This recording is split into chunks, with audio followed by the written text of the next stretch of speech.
Good morning, everyone. Good morning, Oki, Danistara, Ambawastich, Danse. What a beautiful morning. I'm so glad to see the sun this morning. Just a reminder, a couple of reminders before we begin here, that the information on our agenda, a detailed information, could be found at the mobile site events.afn.ca. You would have also received this link with our registration that we emailed to you. And also, there's a QR code right on your badge. This is where you could find detailed information about the gathering, including the detailed agenda. And a reminder, if you have not registered, we would like to, we're keeping numbers and definitely we'd like everyone to register. There's registration out in the foyer, so please do so. Staff will be checking badges throughout the day. And another reminder today, we're going to have simultaneous interpretation in the room, and please pick up a headset in the back of the room if needed. On our first panel this morning, we will have one of our panelists speak in French. So at the back of the room, you could find your headset as well. And a reminder as well, we do have a knowledge keepers room. It's in the collab room on the main floor in this building. If you have not already found that, that's a place where you could go seek some elderhood guidance. We do have smudging available in that room and other medicines. So please make your way there if that's something that you feel that will assist you in your day. At any time, you could go there. And I'll pass it over to my co-chair, Weena. Merci, Loa. Tia Wank. Good morning, everyone. Once again, my name is Weena Siwi. Good morning, Knowledge Keeper, Chuck Hume. So happy to see you back again this morning. Please, for those outside the room, don't be shy. Come inside, take your place, because we're beginning this second day. But first, I'll share some housekeeping notes in French. Donc, cette deuxième journée du troisième rassemblement national sur les changements climatiques de l'Assemblée des Premières Nations, la majorité des informations essentielles comme l'agenda détaillé se trouvent sur le site mobile de l'Assemblée des Premières Nations et vous devriez avoir reçu un lien pour accéder à ce site. Sinon, vous pouvez simplement cliquer et vous serez dirigé vers ce site en utilisant le code QR sur votre badge. La traduction simultanée en français et en anglais est disponible dans cette salle-ci, donc la salle principale, la plus grande salle. Et les casques d'écoute se trouvent à l'arrière. Et on vous encourage à vous procurer un casque d'écoute si vous n'êtes pas parfaitement bilingue, parce que le premier panel sera composé de différents panélistes, dont une panéliste qui parlera en français. Alors, si vous voulez comprendre ce qu'elle dira, ce serait bien de vous procurer un casque d'écoute si requis. Ensuite, bien évidemment, la traduction en langage des signes, donc ASL, est disponible aujourd'hui dans la présente salle et également demain, donc cette semaine lors du rassemblement. Et ensuite, je voulais aussi vous dire que la salle des gardiens du savoir se trouve dans la salle qui s'appelle Collab, donc Collab Room. Et cette salle se trouve sur un étage plus bas, sur l'étage principal. Et donc la salle Collab Room, et vous pouvez trouver là du soutien, de la médecine traditionnelle et une paix, une tranquillité possiblement aussi. Et vous pouvez aussi, c'est le lieu où on peut smudger aussi. Alors, sur ce, moi je vous souhaite une belle journée. So I wish you all a very great day. And on that, I will turn to my co-chair, Loa. Thank you very much. Thank you. I would like to officially begin this morning and welcome our leaders from across the country that have joined us here in Mohkinstsis this morning. I would also like to welcome this morning our elders and our knowledge keepers, our women, our experts, our 2S LGBTQIA+ individuals, and all those that have joined us, our allies and the delegates that have joined us for this week. Welcome back to day 2 of the AFN National Climate Gathering. We hope you have enjoyed all of the sessions thus far. Yesterday we actually had a jam-packed sessions and a very inspiring day. We opened our day in a good way. We opened the conference in a good way with prayers from our elders. We had Elder Clarence Wolflake from the Siksika Nation of the Blackfoot Confederacy. We also had Elder Charlie Crowchild from the Tsuut'ina Nation, who was also joined by David McGuinness. David also blessed us with an honor song to begin our work with climate. Then we had from the Eahey Nakota Nations, Stoney Nakota Nations is how you may know them, that we had the group Eahey Nakota honor us with 2 songs. One was a flag song and one was also a victory song, so we thank all of those. And I did want to also remind everyone that there are 3 cultures in this area, First Nation cultures. We have the Blackfoot, the Tsuut'ina, and the Eahey Nakota Nations. We then had leader Hakucha, Stephen Crowchild, who was a minor chief from the Tsuut'ina Nation. He extended his warm welcome on behalf of his nation and the nations of Treaty 7. Following that, we then had the context for gathering that was given to us by the National Chief, Cindy Woodhouse, in a video. We also had, joining us online, was the Honorable Stephen Guilbeault. He's the Minister of Environment and Climate Change. We then had the portfolio holder of Environment, Climate Change, and Water Stewardship, Regional Chief Kalani Adamak. She gave comments and gave a very inspiring address to start us off yesterday.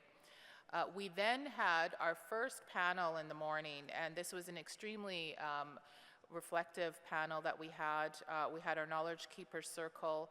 This was definitely to start off and ground us and gathering for this ceremony. And they talked about ceremony, language, and our knowledge systems. We had Elder Francois Paulette, Elder or Knowledge Keeper Dr. Gwen Point, and Elder Lorraine Nitro, and then online we also had Knowledge Keeper Verna McGregor. And they shared their wisdom, cultural insights, and guidance, and they also called on all of us to have hope and incorporate prayer and hope into our daily lives. So I want to thank them. I learned a lot yesterday being the moderator for that panel. After lunch, I'm sure you enjoyed all of the concurrent sessions that we had. The diversity of the topics and presenters and contributions were astounding. This is a testament to leadership of First Nations and climate action. And just also a reminder, everyone that presented, there was a national call out, so these people applied to present to us, and then we'll continue that today. So today's agenda, we want to continue the momentum, but before that, I want to remind everyone of a special networking session hosted today during lunch. So it will be in here, and it's an informal discussion, and we'll be hosting that in the plenary hall here. This evening, we are going to have our evening entertainment. It's going to start at 7 a.m. out in the foyer here, and it's going to go through to 9:30 p.m. I know your agenda says 9. That's been updated to 9:30. Our lunch session, we're going to have First Nations, philanthropic organizations, and federal government officials to continue building relationships, and we'll hear more during that session for lunch. This evening session, the entertainment that we're going to have to open that is going to be Creation, and our headliner is going to be Sequest. She is Nihao, soul singer, songwriter, and a multi-award nominee from Big Stone Cree Nation. She is currently living in Edmonton, and we look forward to seeing you all there this evening. So at this time, I would like to begin our agenda, and Weena is going to take over.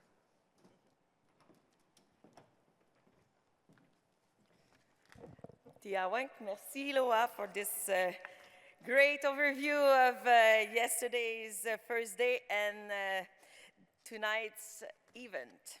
So on that, moving on to the first item on the agenda for today, I would like to invite Mel White, Policy Analyst at the AFN, Environment Sector, and all our esteemed panelists.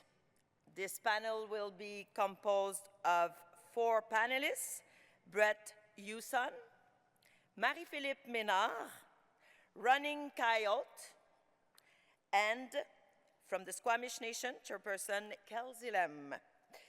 And on that, I would like to remind you, as mentioned a few minutes ago, that one of the panelists will speak only in French. So if you would like to understand what this person will say, and if you don't understand French, that may be a good moment to pick up a headset in the back of this room. So on that, Mel and the panelists, you are more than welcome to join me on the stage. Yeah.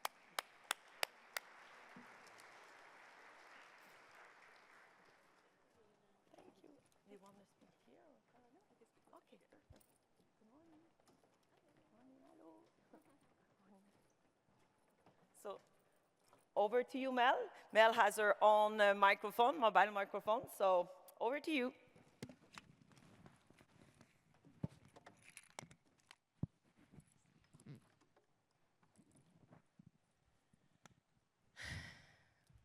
Taking a deep breath. It's been a long couple days so far, folks, so thank you for joining us this morning. I'm just going to introduce our session, and then we'll get into it. So good morning, everyone. Welcome to our plenary panel, Catalyzing Climate and Conservation Leadership. Makosiana Kwan Dijnikaz, Bijun Dundem, Wajishkinigam Donjiba. My traditional name is Makosianakwet, which translates to Little Bear Cloud. I am from the Lynx clan, and I am a registered member of Wajishkinigam First Nation, located in Treaty Number 3 territory in northwestern Ontario. I'm a policy analyst at the Assembly of First Nations, and I have the honor of moderating this panel this morning with our panelists here. So for this session, Catalyzing Climate and Conservation Leadership, each of our panelists will share their active work in uplifting and catalyzing First Nations climate and conservation leadership. First, I will turn to each of them for a brief introduction so we can get to know each other a little more. And then we will move into questions for each of our panelists, followed by some open discussion and knowledge sharing with you all today. So with that, I will turn to the first panelist to introduce themselves. Brett? Amahiluch, good morning. Hetrum sketchwa e lach sintich wil kalhuchswi, wilpkut ganuch wil suetwi. My real name is Hetrum Sget. My government name is Brett Hewson. I am Git son from the northwest interior of what settlers call British Columbia. I come from the territory of the Caribou Ravine, and I've been living in Winnipeg now for almost 20 years, so it's a big departure from me, but it also has brought me to connect to different nations and to learn about the different lifestyles, practices, and cultures of the many peoples across the country. And I currently have been working on a lot of adaptation and research projects related to risk assessment and looking at trying to figure out a way to bridge the gap between Indigenous perspectives and Western research, and how to do it in a healthy way that's reciprocal and connects to the communities in a way that can help them build capacity, rather than just doing research and then just leaving them not knowing what to do with the research. So that's a lot about the work that I do currently, and I'm hoping to connect to more people while I'm here and learn more from all of you. Thank you. Miigwech MP? Yeah, Koi Kasinu, Mani Penup, Niti Kahun, Nutarkwan, Nuchiban. Hi, everyone. I'll just say it in English first, but hi, everyone. My name is Mary Philip. I'm from the Innu Nation, and I'm from the Nutarkwan community, which is in the northeast coast of Quebec.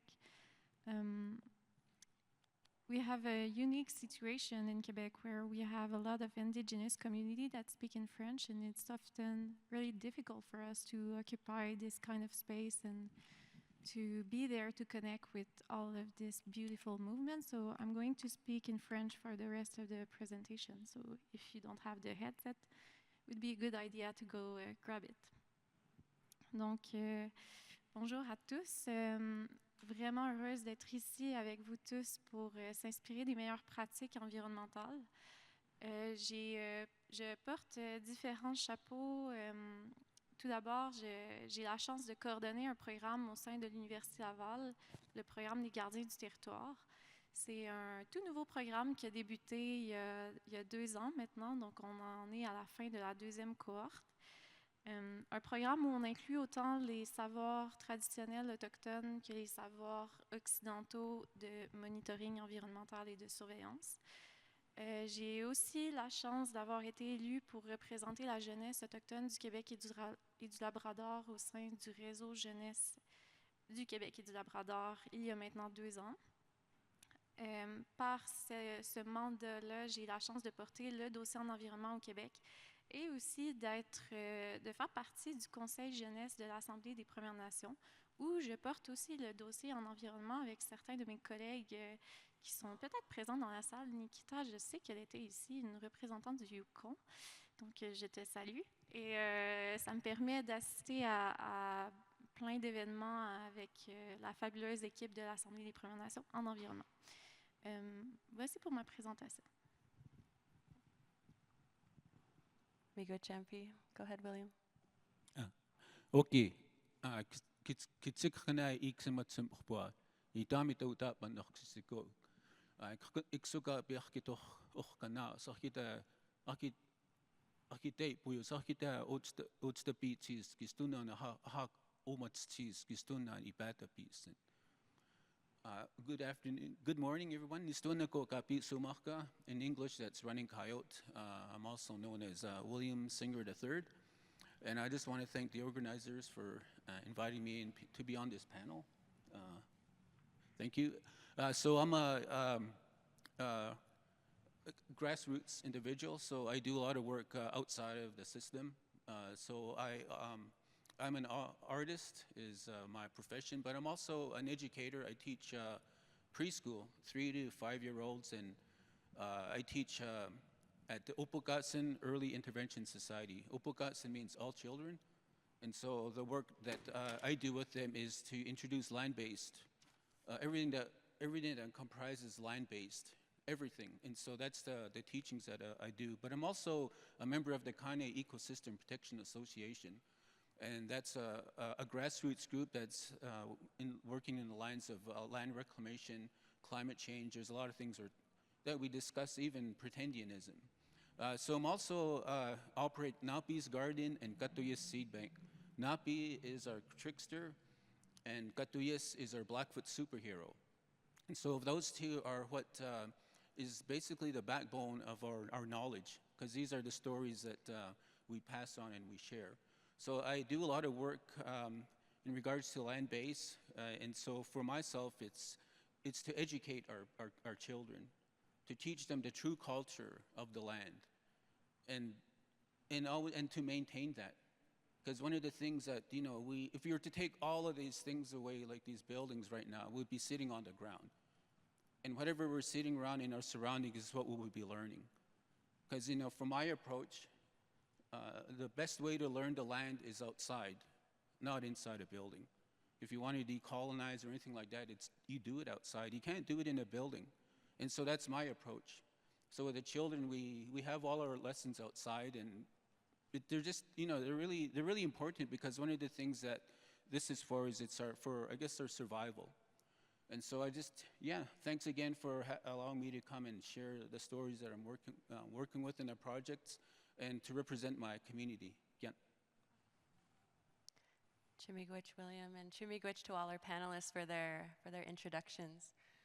So next, we're going to go into a question period for each of our panelists, and we're going to hear their responses of how they're uplifting climate and conservation leadership, and we heard a little bit about that introduction. But we're going to dive deeper into that through some dedicated questions here.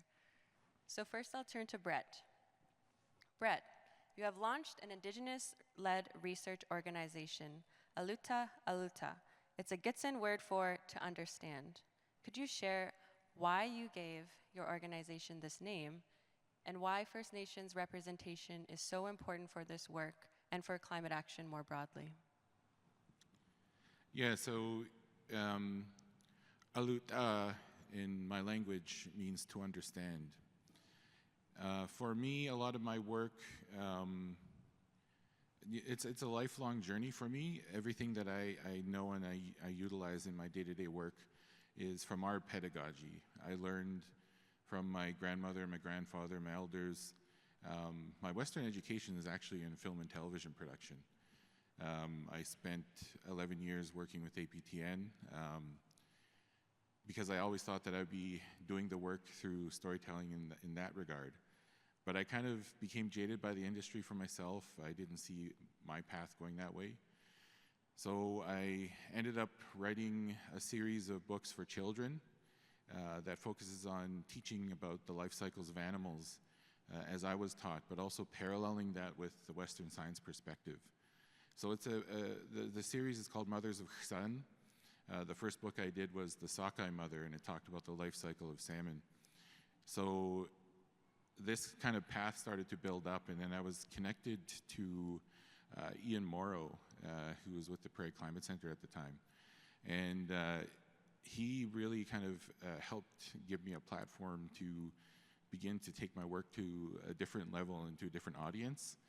And so then I kind of found a little bit of a footing, and I started to do a lot of this work. A lot of people started to recognize what I was bringing to research, what I was able to accomplish with I don't like using the term traditional knowledge because traditional insinuates that it ended at some point. It's just our knowledge, and it's ever adapting and ever evolving. There's a concept that that science is not a part of our pedagogy, but our pedagogy is literally observing repeated instances, theorizing what those observations are, and implementing those in our teachings. So we have science. So this is the kind of narrative that I try to change. And through getting a different platform, working with Ian, it propelled the work into a space where I started to see potential in having space, but I still didn't feel that I had a space for myself. Because I'm Gitxsan, I'm very much a sovereignist. I'm very much, I'm Gitxsan first and foremost. That is how I was born, and I'm nothing more. I am only forced to carry a Canadian ID, and I'm forced to say that I am in Canada. But I am Gitxsan, and those are my laws, and that is who I am. So I needed to have a space that reflects that, where I wasn't being limited, where I wasn't, kind of passively, saying, okay, that sounds really good, let's try to implement that. I needed to do the work. I need to do work in connecting research to the important things and really bringing our knowledges into the forefront, because our knowledges didn't end. Our systems didn't end. I believe it's time for us to create new songs. Not that the old ones aren't important. Ceremony and culture are incredibly important and vital to our existence, but we need to make new songs, and we need to make new stories. And I mentioned in a session yesterday that art is a part of that. Art has always been our way of disseminating our information, our knowledges. It wasn't just a form of entertainment. In today's world, art has been relegated to entertainment, but for our nations, it was how we told our stories. Song, dance, fine arts, all of those different methodologies of storytelling are how we shared our laws and how we shared our science. So Aluta is a reflection of that, and I want to be able to support young people and support researchers, support Indigenous-led research, so that it reflects that, and not this dynamic where we have traditional knowledge, as it's called, and science. I get challenged often for my perspectives. I wrote an article with Canadian Geographic talking about our story of the white bear, or what the settlers call the spirit bear. Mas'ul in my language just means white bear.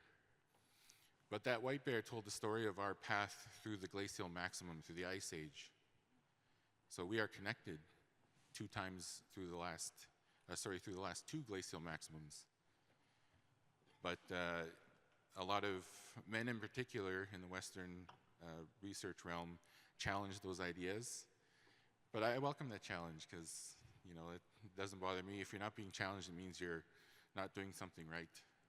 But if you're being challenged, then you know you're on the right path to make change. So for me, it's really bringing our stories back in a way that isn't relegated to the way colonizers wanted us to see the stories, which is just simple lore and mythology. Our stories are truths. No matter how you try to describe them, all of those sacred stories are truths. So now we have to make new ones. So Aluta is that. I want to help people make new stories.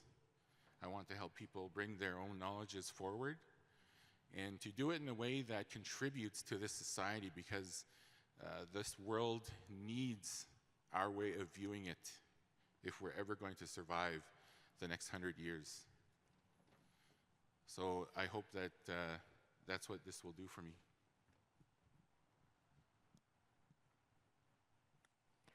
Wow, Chimigwich, Brett, for that teaching us about Aluta and bringing back our stories, which are ultimately our truths and our ways of knowing, our knowledge systems that have sustained us and will continue to sustain us in the future generations.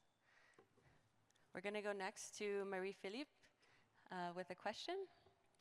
And please, if you have your interpretation devices, please put those on. So Marie-Philippe, you have been working to uplift the role of First Nations youth, largely through the concept of land guardians. Can you explain why uplifting youth is so important in these spaces, and what role guardians play in this regard? Oui, absolument. J'ai réfléchi beaucoup à la question, puis je me suis demandé comment j'allais y répondre au grand désarroi de plusieurs personnes. C'est rare que je me prépare pour ce genre de présentation pour parler. Donc, en fait, j'ai envie de commencer avec ma propre histoire personnelle, puis comment j'en suis venue à m'impliquer au sein du mouvement en fait, des gardiens du territoire. Donc, je suis Innu de la communauté de Natashquan, mais je suis aussi québécoise de par mon papa. Donc, je suis métissée. J'ai grandi dans la ville de Québec la majorité de ma vie, donc je n'ai pas grandi dans ma communauté pour plusieurs raisons qui étaient propres à mes parents. D'ailleurs, je crois que ma mère est là en train de nous écouter, donc je la salue et je m'excuse, non, en fait, je m'excuse pas, c'est mon histoire.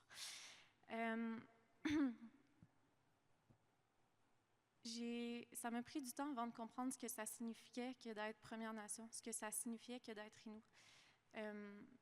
C'était évidemment important pour moi l'action climatique. Comme beaucoup de jeunes de ma génération, on vit beaucoup d'éco-anxiété. Je la portais en moi, mais je ne voyais pas très bien ce qu'on pouvait y faire.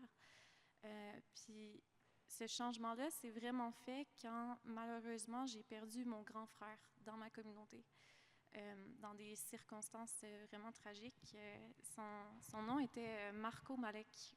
Mon frère, c'était un vrai Innu, Chichouin Innu, mon frère. Je me souviens que la dernière conversation que j'ai eue avec lui, c'était sur la protection du caribou. Puis il me disait à quel point le caribou était vital, était au cœur de notre identité, mais j'avais de la misère vraiment à bien saisir.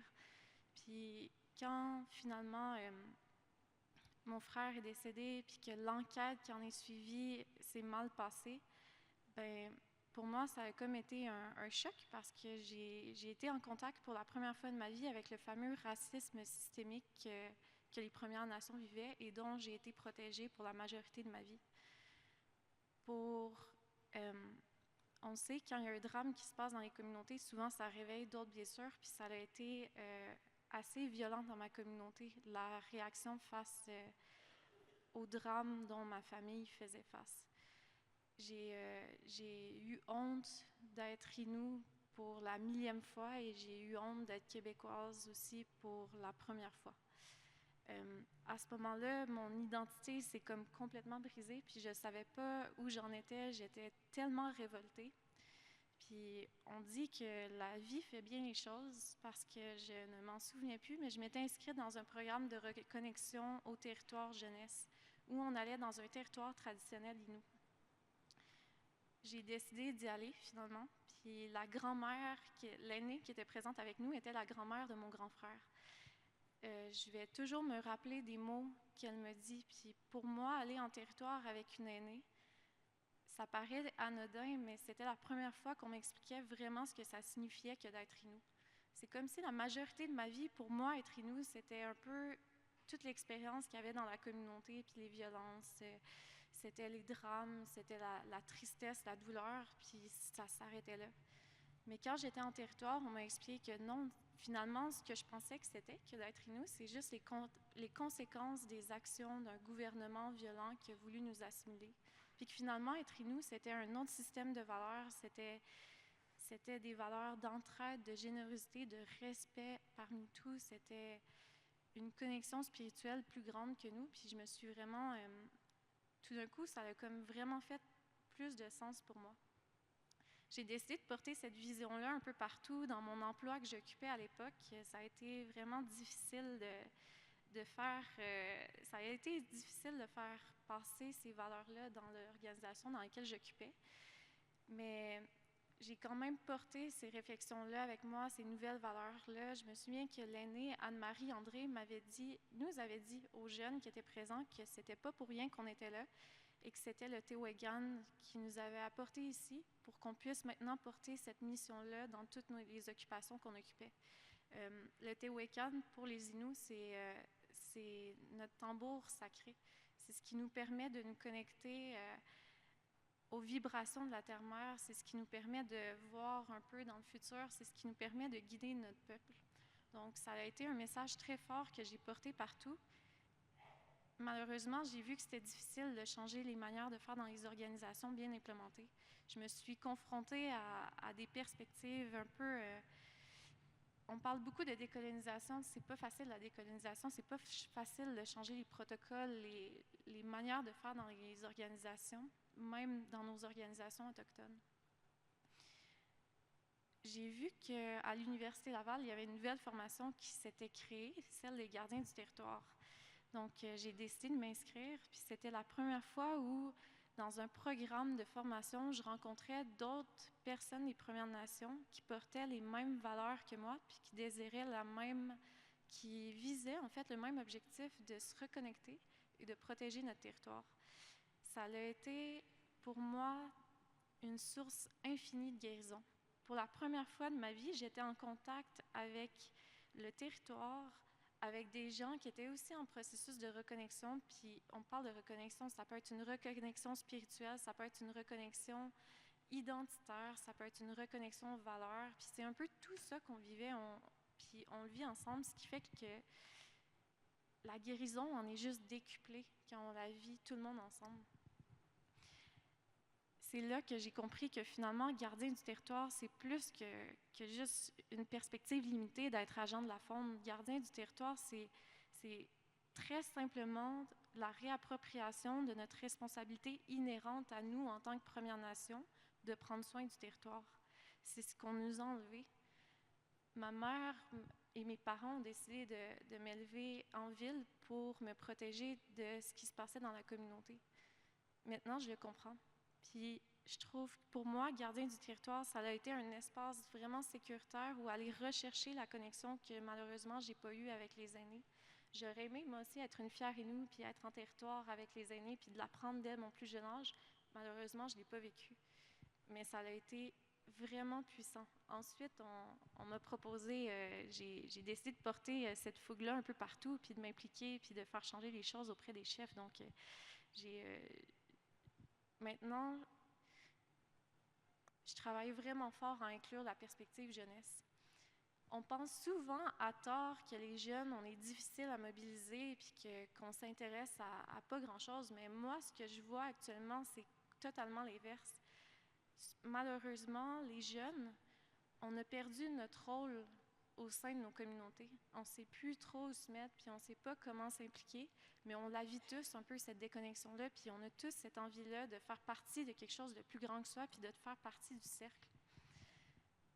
gardien du territoire, c'est une magnifique opportunité pour trouver sa place. Ce qu'on fait avec le mouvement des gardiens partout à travers le Canada, c'est seulement de finalement trouver un peu c'est quoi nos dons, trouver comment est-ce qu'on veut les mettre en pratique pour la protection du territoire. Donc, il y a beaucoup on vit dans un contexte qui est différent. Il y a de plus en plus de gens qui peuvent être nouvellement statués. Il y a des gens qui ont évolué en milieu urbain. Moi, ce que je vois, c'est que Gardien du territoire, c'est une belle opportunité pour aller chercher, pour finalement refaire le cercle qui a été brisé, puis de reconnecter vraiment la passation des savoirs des aînés aux jeunes. Donc, je ne sais pas si je me suis égarée dans la question, mais je le vois au Québec. Je ne pourrais pas parler ailleurs au Canada. J'imagine que c'est la même chose. Je le vois, de toute façon, je l'ai vu sur la scène internationale aussi. Mais au Québec, on sent vraiment le mouvement jeunesse qui devient de plus en plus fort. Je vois les jeunes de plus en plus qui retroussent leurs manches, puis qui décident de retourner en territoire, qui décident d'entamer le chemin, d'entamer leur propre chemin rouge pour accomplir, pour finalement respecter et reprendre la responsabilité que leurs aînés ont fait depuis des milliers d'années avant d'eux, ce qui est de protéger notre territoire. Donc, pour moi, c'est beaucoup de guérison, beaucoup de reconnexion, beaucoup d'empowerment aussi, parce que pour moi, c'est très clair, là, si je regarde de mon côté québécois, mon côté alloctone, je vois pas trop ce que je peux faire. La politique est là, je suis un peu bloquée, mais si je regarde de mon autre perspective Première Nation, tout est à faire. Le territoire, on appartient au territoire. C'est à nous maintenant de se lever et de le protéger. Mon grand-père l'a toujours fait. Il a défendu la rivière Natashquan. Il l'a défendu comme en risquant sa propre vie, parfois contre les gardes-chasse qui l'empêchaient de pêcher sur sa rivière. Puis finalement, c'est un peu comment est-ce qu'on fait pour reprendre ces valeurs-là dans un contexte moderne? Comment est-ce qu'on peut reprendre les valeurs que nos aînés nous ont partagées? Puis comment est-ce qu'on peut les réimaginer? Parce que c'est ça qui est beau aussi avec la jeunesse, c'est qu'on n'a peut-être pas l'expérience des aînés, mais on peut apprendre d'eux. Puis nous, on a la fougue, puis on a la force d'imaginer les choses autrement. On peut se permettre de rêver, puis d'avancer des projets. Donc, c'est un beau mouvement qui se fait à travers le Canada, des gardiens du territoire. Je suis contente d'en voir présentement ici avec moi, aussi en avant. Puis, ouais, ça me donne vraiment beaucoup d'espoir pour l'avenir de notre territoire.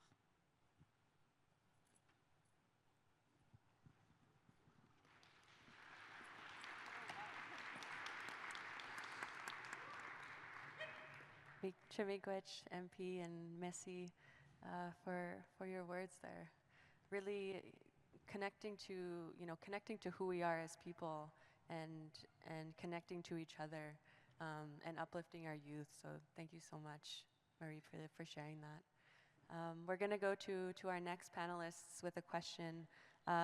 William, your work focuses on uplifting Blackfoot ecological knowledge and protocol, connecting it often to food sovereignty and food security. Could you describe this work and why it's directly connected to the conversation about climate and land in land back? Okay. Yeah, so a word I'll start off with is kamotani. Kamotani is survival. And that's what a lot of the work that we're doing, it's based on our survival, our language, our traditional ways, our worldview. So for myself, I'm from the Blackfoot Confederacy. I'm from the Blood Tribe. And so the work that I'm doing focuses on connecting our children to the land. And so a lot of our colonial ways that we follow today is that we wait to do things. So we wait until like we're in high school or post-secondary to learn about plants, to learn about the natural world. While in traditional ways, it's the other way around. We start right from the beginning. And so in the context that I'm working with,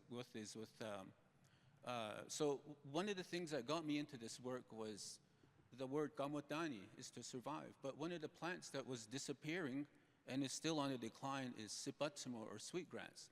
And so that's the plant I was working with to save. And so one of the things I learned about sweetgrass is when it disappears from where it grows, 5 other plants disappear. And so you're not only just dealing with one plant, now you're dealing with 5. And so you got to find to bring them back. And so a lot of this, led to talking with the Umakita Peaks, the elders, and asking them, telling them this is what's going on. So eventually they just told me, well, since you know what's going on, you do it. You take care of it. We'll help you. So whatever you need, just come and see us. So from there, things just kept going and going. So eventually, I developed a garden, a traditional garden, I guess, with all the indigenous plants that grow here on the land. And so this is a program I started to restore the land, to heal the land.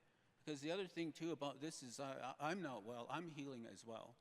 So I'm healing as I'm healing the land as well. Because one of the things that you have to be fully healed in order to really experience a lot of the things that the land offers you. So when I'm out on the land and I look at myself, I'm not well, and I see the land, it's not well. And so that's one of the things I've done is I devoted the rest of my life to the land. So I was pursuing a management degree. I was going to be a manager. And so I was unhappy at that. So one of the things that really changed my whole perspective of education was I took a summer course that involved being outside. And so that clicked. So right after that course, I withdrew from the university, and I pursued the rest of my education out on the land. And so that led me all over the place, to meeting all kinds of people, but mostly Bulgaks, children. Children are the ones who I work with, and they're the most important because they're the ones that are going to be carrying on our traditions. So one of the things with the work I do at Napi's Garden is not only is to restore, but also to teach and educate. It's an area, it's a place where you can be able to come and camp. You'll be able to relax and just sort of a retreat because it's, I'll be working with Indigenous Tourism Alberta and also Tourism Alberta. So to be an area where children can come and learn. So it'd be a place like no other place to go visit. You can go visit a lot of places you can look, but this place you can go, you can feel, you can touch, you can immerse yourself in whatever is out on the land. So I teach preschool. So one of the things that I'm also teaching is our diet. So one of the things that is I've come to know is that there's 2 types of culture. We have our traditional culture, or what we call our ongoing culture, that's the land, and then we have the culture that's inside buildings, like powwows. So we have 2 different types. So I teach in the true culture, which is the land. And so the land is something that's really important, that connection, because the land can save your life as much as it can kill you.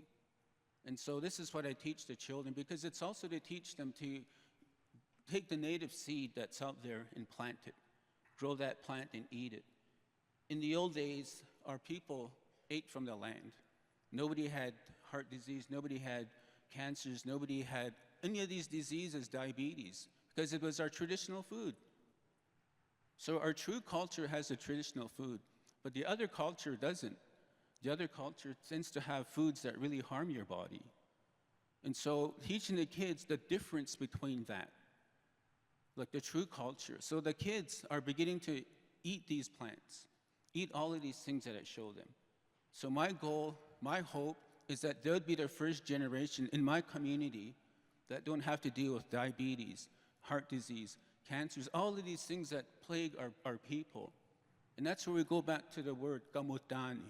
Gamutani is our survival. And one of the things that I've found out is how to survive is to take care of the land, and that will take care of us. We've gone on so long in our history to the point where now, Gistunnan, us, we have to help the land. And that's what we're working on here. So we're changing our protocol, how to harvest plants. Don't pull from their roots, you cut. Unless if you need the root, you use it. Because all of us, we're a part of this whole thing, climate change. We're a part of it. We feel it.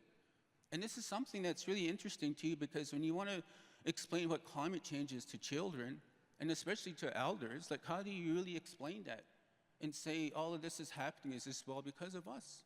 We got to change our ways. change our perspectives.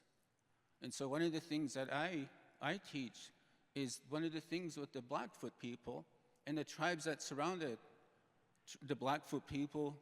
We're all people from the land, but one of the things that we're doing here in the Blackfoot Confederacy on the Blood Tribe is we're introducing farming and agriculture to our people. Yeah, we've grown tobacco, and I know we grow these crops, wheat crops today, but they're not like the other crops that our ancestors grew. So as a Blackfoot person, my people were not a horticultural people, but we're moving into that area now, and that's with the children. And so having the children begin to learn that at that early age, and then my tribe, the Blood Tribe, the Blackfoot Confederacy, will join all of these other tribes that grow their own food, the Cherokee, the Lakota, all of these people that have their own food, so we'll be joining them. And this is one of the biggest things that for me is to really kind of to prove and to show our people why our culture is this way, why we have to go back to it. Because one of the things about I keep going back to is the land. It's important, and it's how it connects a lot of people.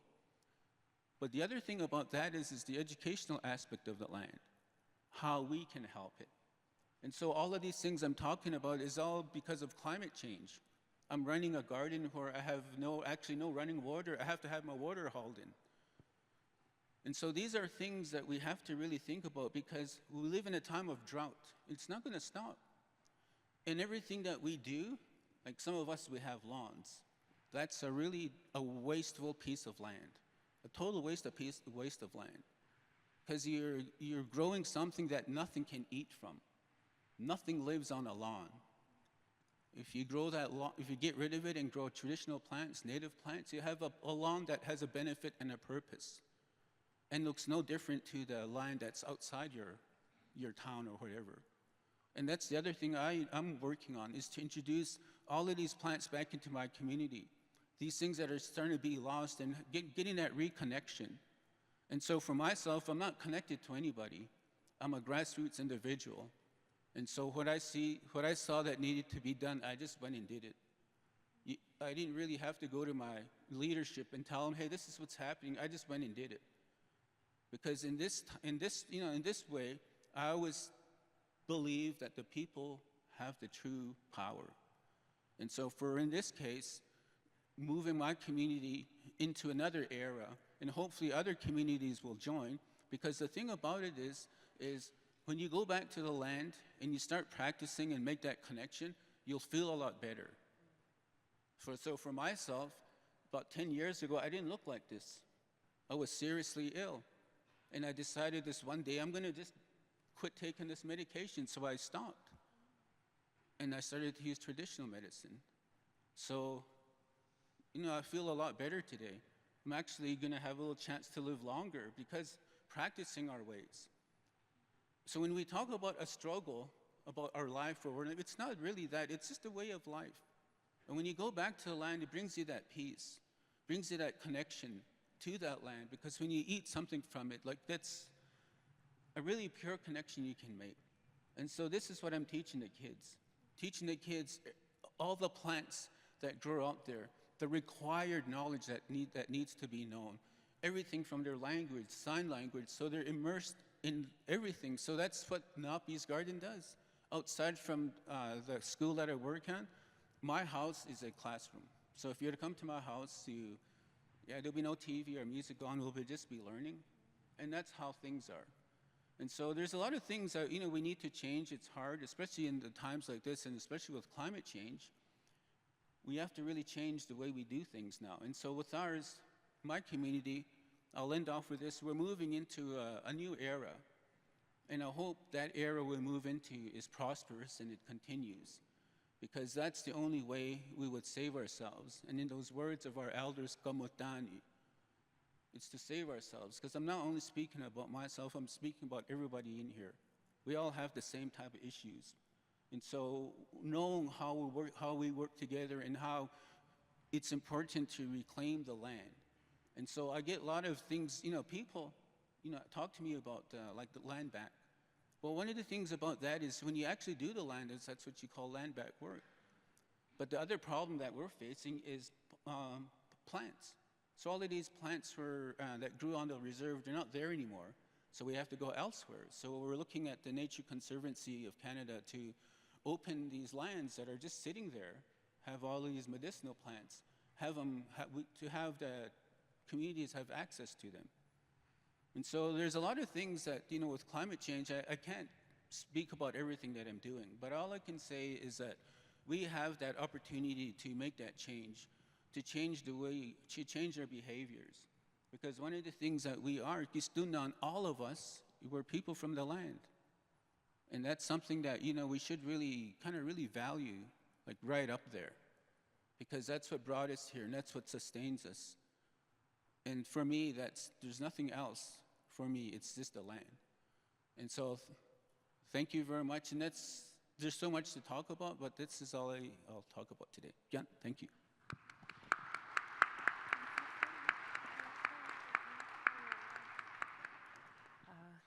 Chimigwich William for teaching us about the importance of and educating our young people and starting young and bringing back our ways of what makes us who we are. Chimigwich William for sharing.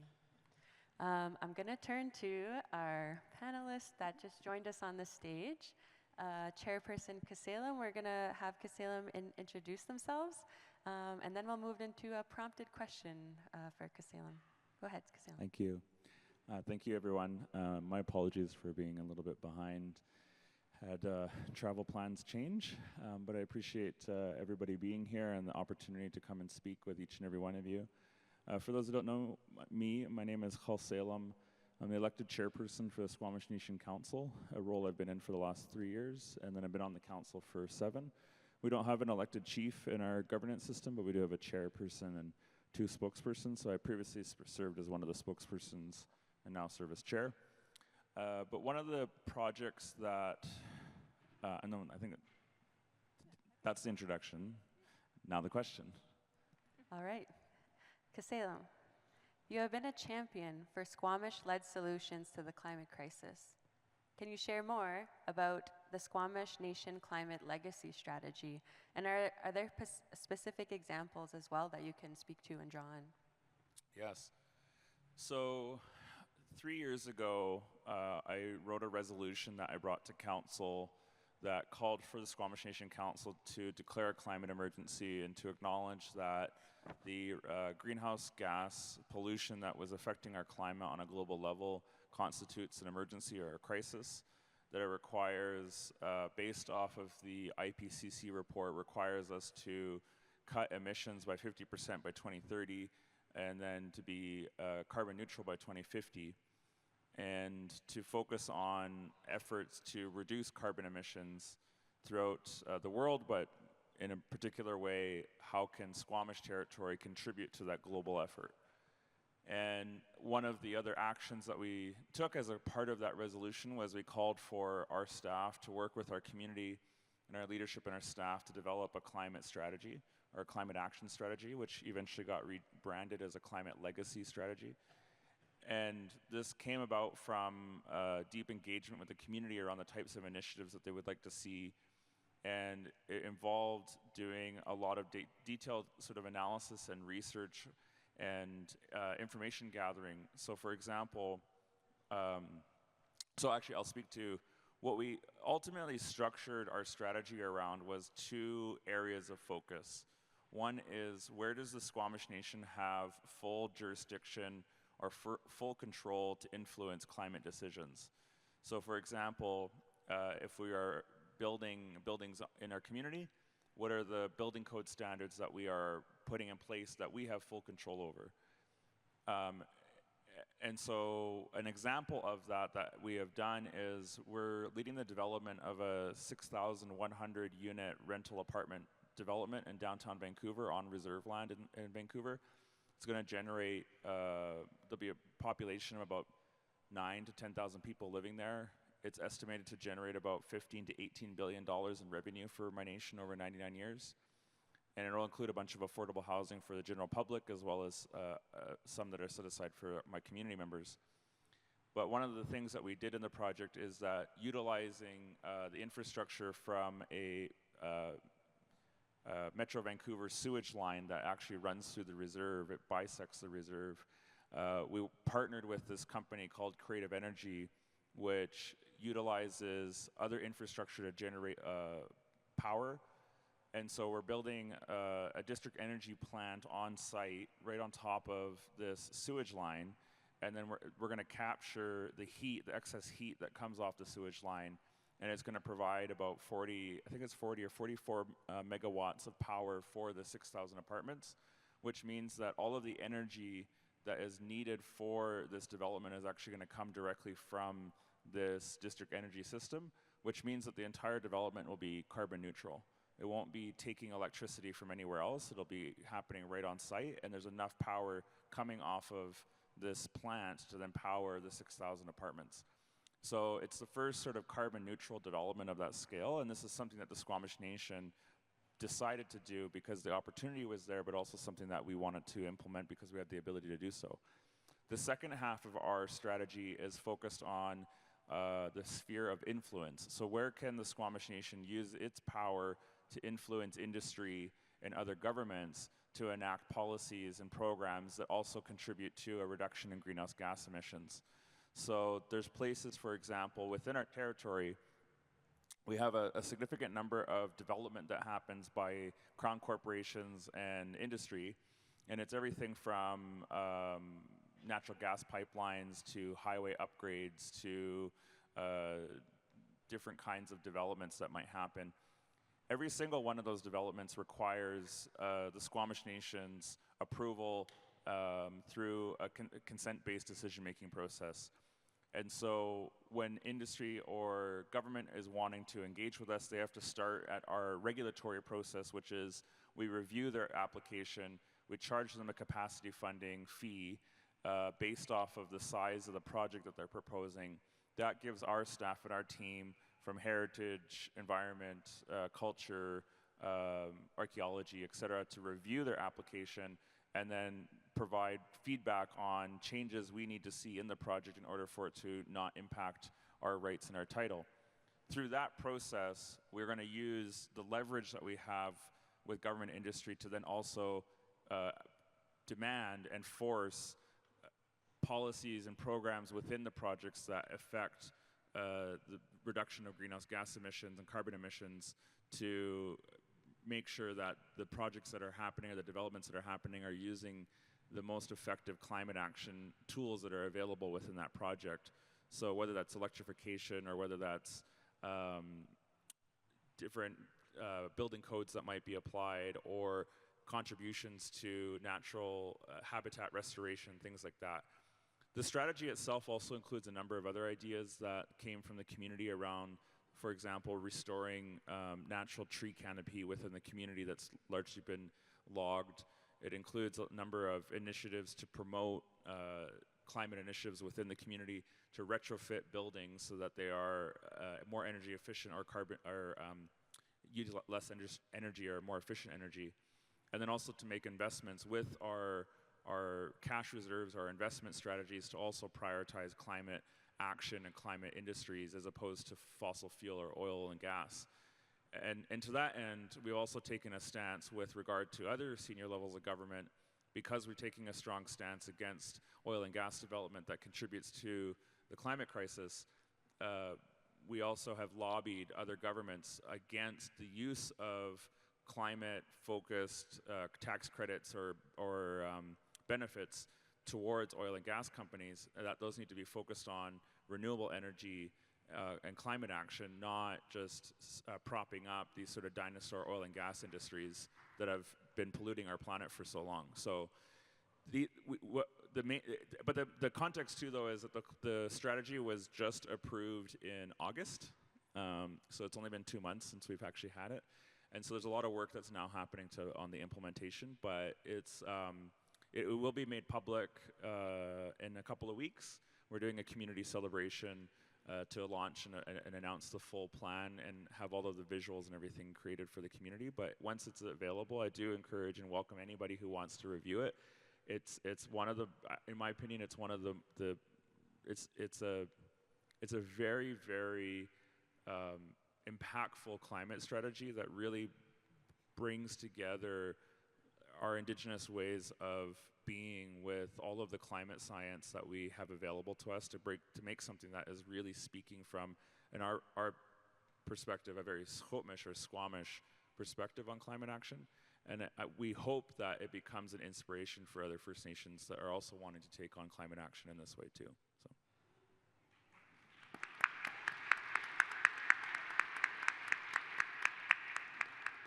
Chimigwech Kasalem for teaching us more about the Squamish legacy strategy. And yeah, keep an eye out, folks, for when that strategy becomes live and shared with the public. Thank you, Kasalem, for sharing that with us.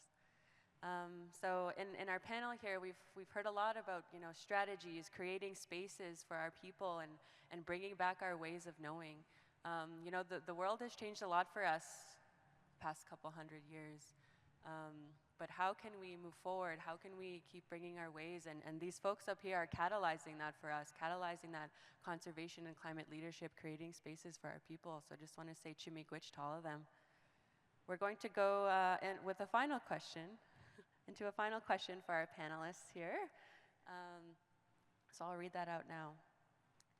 So in this conference and in this panel right now, we've highlighted that connection between ourselves, our land, climate action, and conservation. So, looking at the agenda, why we're gathering here, and something we can think of, the rest of the time we're here, what is needed to keep deepening that connection? What's one message we can share to keep deepening that connection? And I'll turn that to the panelists. I think a lot of, just what I see, a lot of youth becoming more involved with the programming, and not just simply as kind of on the wayside and having meetings on their own that doesn't really connect to everything, but they're actually presenting. A lot of youth panelists are presenting, contributing, and being a part of it, and informing others. And I've been to a couple of panels that were youth-led, and they were really great in seeing the plans and ideas that they have to go forward. And I also think it's a big part of it is going to be de-siloing the way in which we do the work and the research. The Western world tends to keep everything in little pockets, whereas we see everything as very holistic. So law and governance have everything to do with environment, health, and well-being. There's nothing separate. And to separate everything, to think that everything is separate is one thing that holds us back. But to realize that every single aspect of our way of being in the Western world needs to change to reflect the way that we are in our nations. And that's to view everything as holistic. The overall health and well-being of the land is directly tied to everything that we decide to do, and that ultimately is tied to our health and well-being. So humanity's health is a reflection of the way we're treating the land.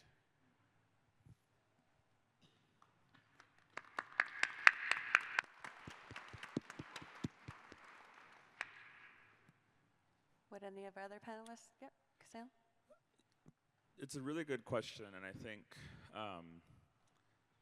one of the challenges of the climate crisis is it's a problem that, like, we as human beings are actually, I think, really predisposed to have a very difficult time solving, because it's this problem it's global in scale. It crosses all of these different systems and boundaries and rules and expectations. And it requires this sort of level of commitment and scale that is just so massive that we as humans just generally have a hard time understanding scale. Like, it's like the thing where the difference between 1 million and 1 billion is, if you count in seconds to 1 million, it takes 11 days. And if you count to 1 billion, it takes 33 years. So just like understanding even that scale, like 1 million to 1 billion is that much different. So imagine trillions. And so we have a hard time with scale. And the one example that I use on this that has always helped me is, we know when Canada participated in World War II, Canada supported the Allied effort with a 2% contribution relative to what everybody else was contributing. But still, we contributed, right? And a lot of First Nations people contributed to that too, like our veterans who participated, and I have family who fought in World War II. But it was this concept of like, there's a global effort that has to be mustered, and whether you're contributing 2% or 10%, everybody has to contribute in order to actually tackle the problem. So my message to be connected to this work and to feel like you can have an impact is, I really think that, you know, we as Indigenous people, because of our recent history with colonization, have a very uncomfortable relationship with the concept of power. But my message is that we need to overcome that discomfort, because if we want to affect the change that we need to for ourselves and our future generations, we need to understand power, have a framework for power, gain more power, so that we collectively can make the changes that we need to make. And so much of that is understanding where power lies within these systems and changing who has power, changing it so that some people who have power shouldn't have power, and some people who don't have power should have it, so that we actually change things so that people are becoming powerful again, like our nations are becoming, or the people who are going to be most impacted by the most disastrous impacts of the climate crisis can have the power to be protected and supported, and that this transition actually happens. And I feel like, for me, that is the concept that helps me feel like, okay, I have a way of contributing to this, even if I'm a small part of it. Marie-Philippe or William?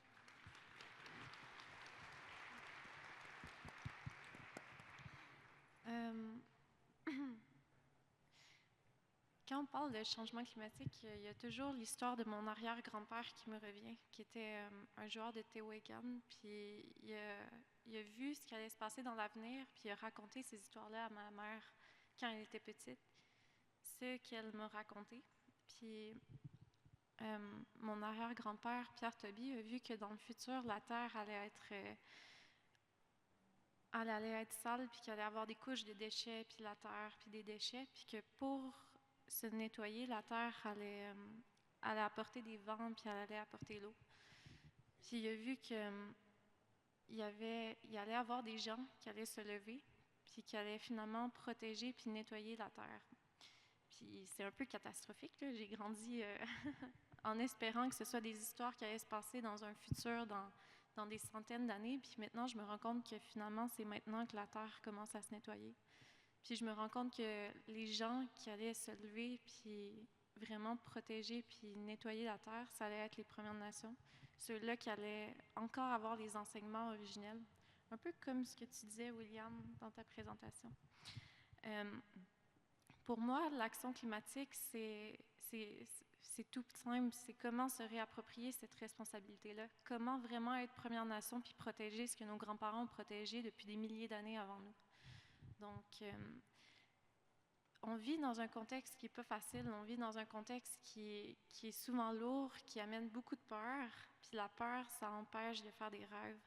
On sait qu'on a besoin de recevoir les enseignements par les rêves, mais on a aussi besoin de rêver pour pouvoir imaginer le futur puis pouvoir aller dans cette direction-là. Donc, moi, ce que j'ai envie de dire, c'est de garder un œil sur la jeunesse en ce moment, la jeunesse des Premières Nations qui rêve vraiment fort puis qui avance d'un même pas dans une direction de protection du territoire. Donc, de ne pas perdre espoir parce qu'on est encore là malgré des centaines d'années de volonté d'assimilation, puis de juste de vous voir tous ici présents, fiers dans vos identités, fiers dans vos actions. Moi, ça me permet de croire qu'on va être capable d'y arriver d'une manière concertée. Puis aux Allochtones aussi présents dans la pièce, ben, je vous encourage très sincèrement à être attentifs, à écouter, puis à nous supporter d'une manière respectueuse du mieux que vous pouvez, parce que c'est vraiment tout le monde ensemble qu'on va pouvoir y arriver. Puis les Premières Nations, on sait comment prendre soin de nos territoires. Puis je sais que ça va être les Premières Nations qui vont leader ce magnifique mouvement-là, puis qui vont protéger nos cultures malgré le contexte de changement climatique. Donc voilà, merci.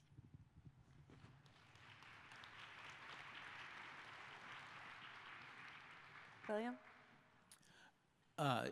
Yeah, so one of the things that is really, you hear a lot here is like the transfer of knowledge, but our future generations. So our youth is something that's, I shouldn't say, our youth is really important in all of this to transfer, to change our ways, like our colonial ways, and to start everything at the beginning. And so I believe this way, it'll change a lot of the way we are by just going back to the way we used to be. You know, we can still do that in these colonial times, you know, so there's really the big importance of all of this with climate change and the way things are is to teach our younger generations and to find things and solutions for them because, you know, we don't want to leave this world in a mess for them. And so that's one of the things I'm doing is, yeah, and the volunteers in my family is that our part is to restore a lot of these plants and to make sure that they don't disappear because they're for our children, our bukaks, our future generations.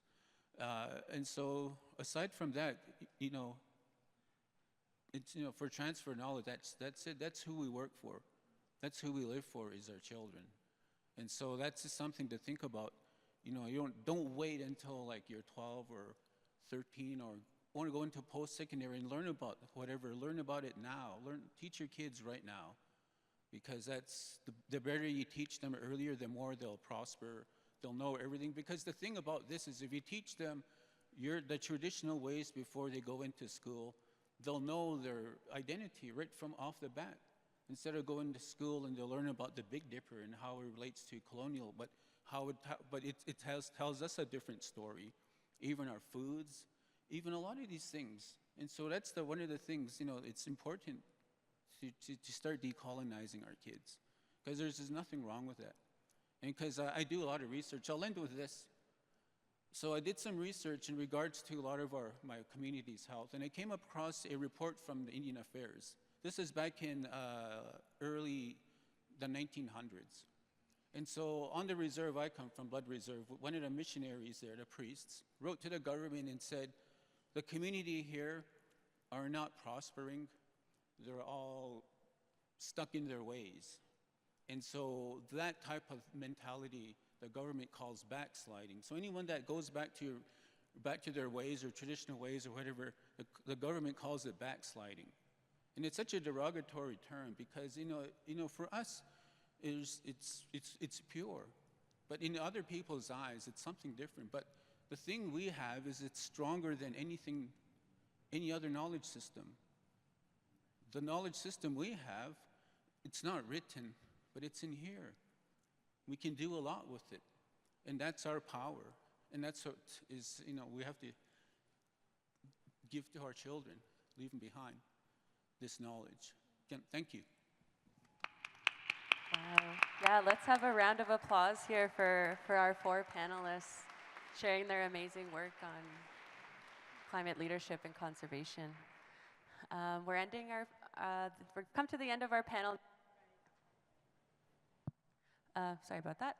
We're at the end of our panel now, but I encourage, you know, each of you, if you have questions, if you want to learn more, please approach each of our panelists throughout the gathering and start that conversation if you'd like to learn more about the work that they're doing, the great work that they're doing, you know, to keep our knowledge going, to bring back our medicine, to uplift our youth, to create spaces, you know, for our people to bring back those knowledge systems, the legacy strategies, you know, that we're bringing to the forefront. So with that, we'll close our panel and just want to say chimigwich to all of you, chimigwich to our panelists here, chimigwich to Weena, chimigwich to Loa, and chimigwich to our interpreters here. Thank you all. Thank you.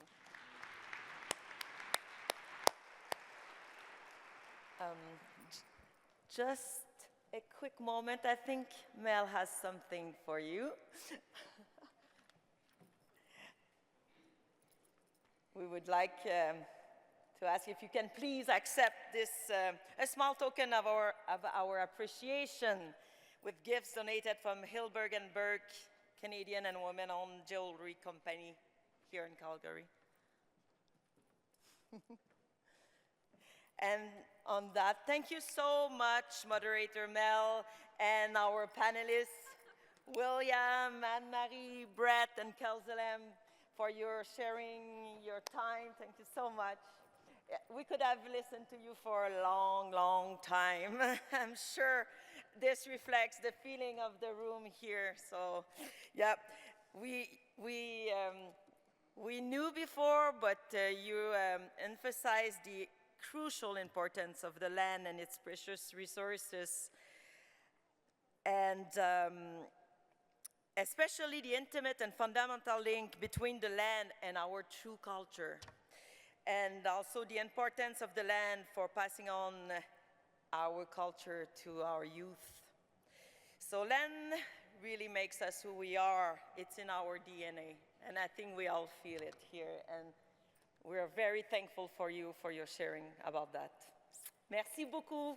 Et merci beaucoup Anne-Marie pour la présentation en français. C'était grandement apprécié. Merci. Oui. Alors, where are we? It's 10:21 already. So we will take a short break.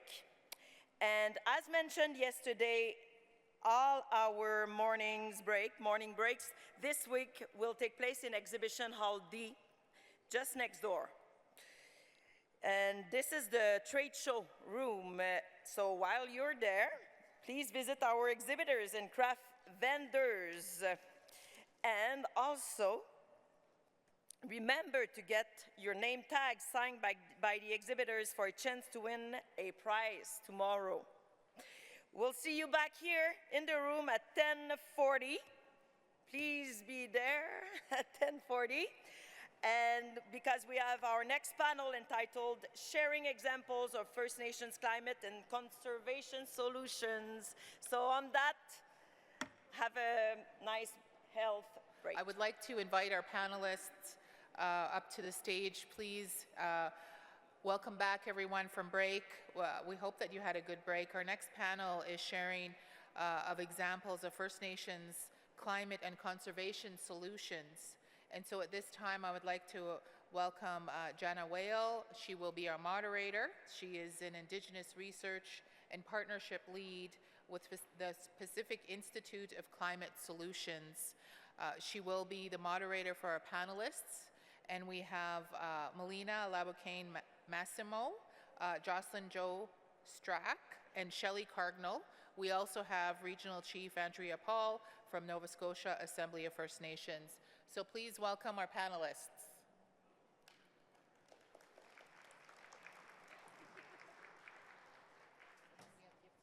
Okay, yeah. There's Jocelyn. Where's Melina?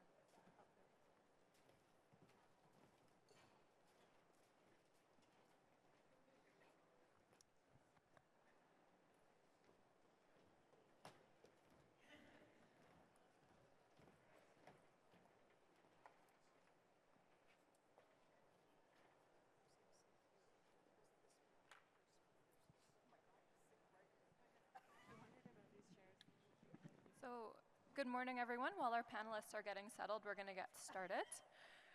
So welcome to the second plenary panel of the morning, which is sharing examples of First Nations climate and conservation solutions.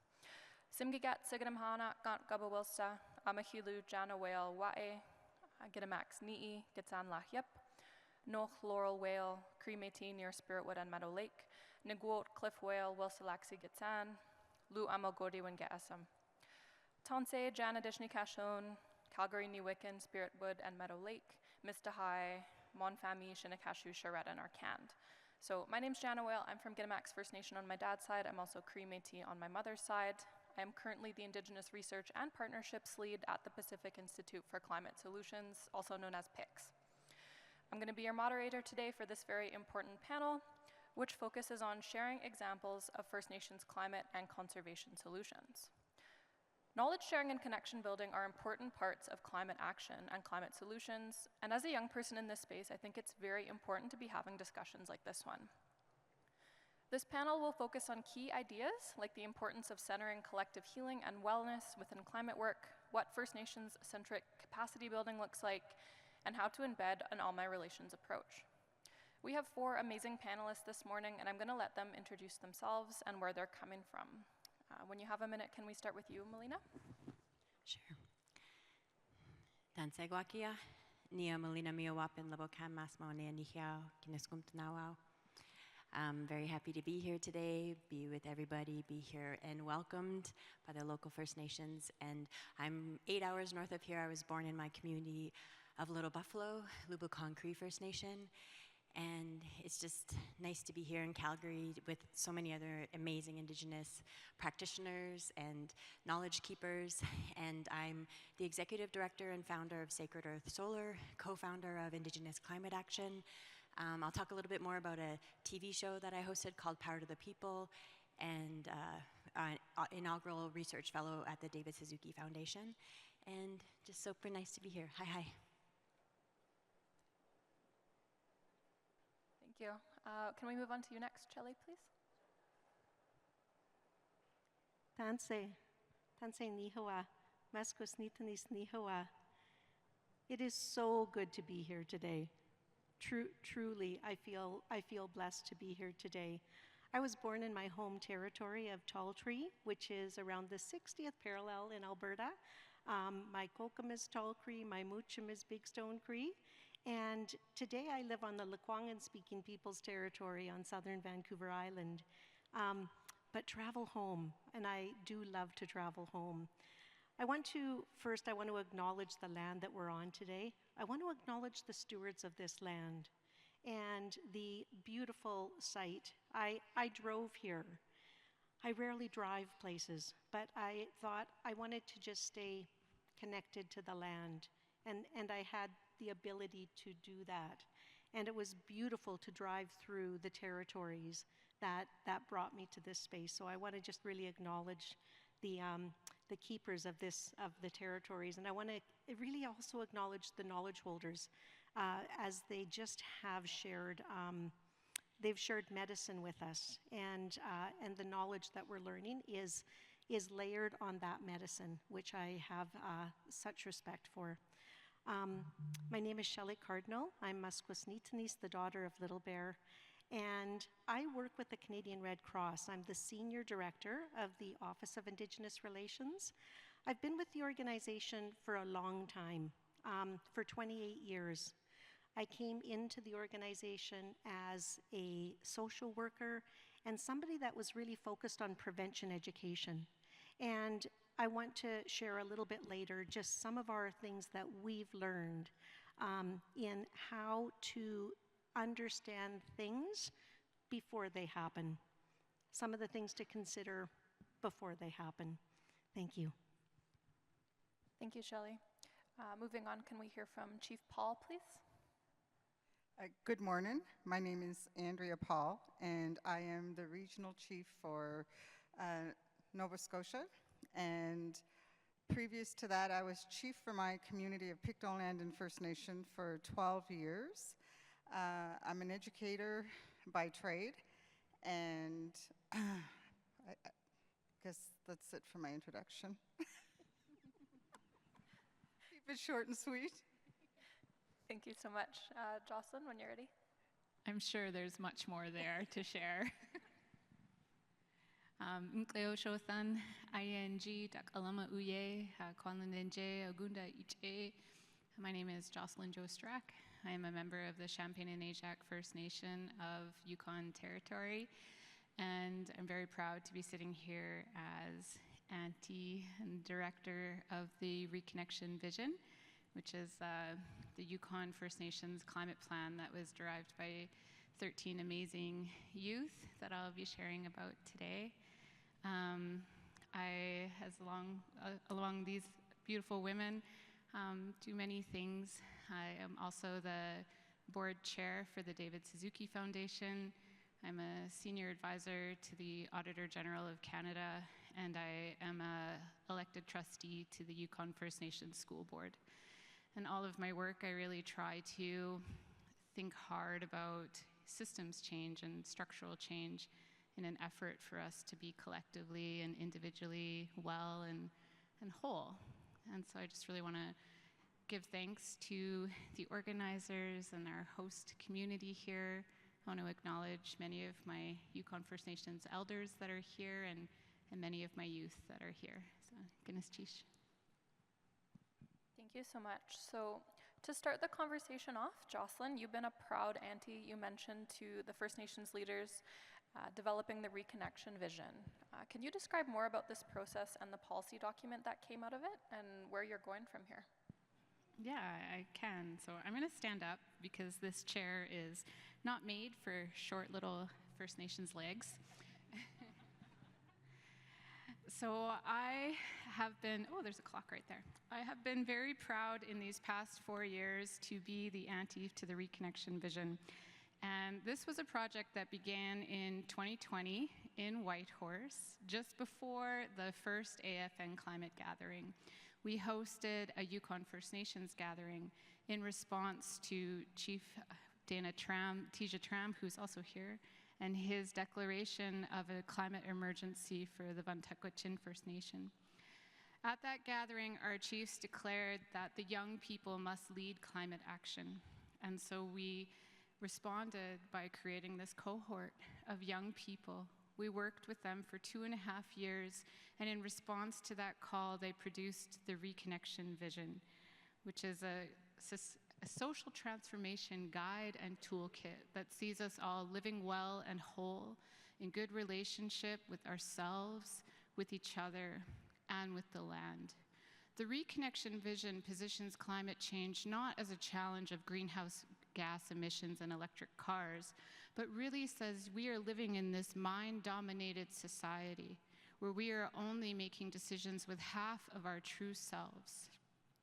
We need to return to balance, and the imbalance within ourselves is reflected in the imbalance of Earth. It is coming back to wholeness, being true to our heart, to our spirit, and then making decisions from the grounding of our bodies with our minds. We need to be thinking about what it means to be well in the everyday. The Reconnection Vision, it tells the story of the young people. You know, we went through and those who work with young people know that it is an up and down journey of healing. Healing is not pretty, it's not peaches and roses, you know, nor is it linear. But instead of shying away from those challenges, we really sought to walk into them. As an auntie, there's nobody that keeps me more accountable than my youth. And so I have constantly worked to step up, to meet them, to really be who they are aspiring to be, and being a leader for them in that way. We are now in this place with the youth where they are thinking about what it means to be whole, what their role is in implementing the Reconnection Vision. We took a year off after they released the vision in 2023. We went to New Zealand. We really just sat in. They started, you know, pursuing their different lives, and we had a bit of a transition year. Just within this past fall, we're starting to organize again. They're creating a youth-led governance, which is very interesting in this effort to break down hierarchy. The vision sees us, you know, living in good relationship with each other. And a lot of that entails, you know, walking through conflict in a good way, communicating, being emotionally competent. And so now we're trying to create a governance, a structure that allows us to uphold the values of the vision.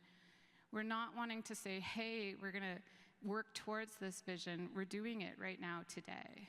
And so as a collective, they have attracted people, very talented, amazing people from across Turtle Island and even from our neighbors in Aotearoa.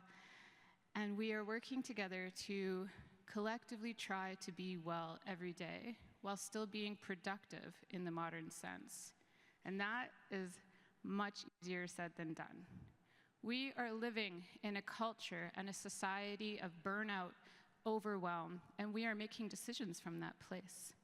The decisions that we are making in this rapid-paced world of productivity and continual growth is one of the key drivers of climate change.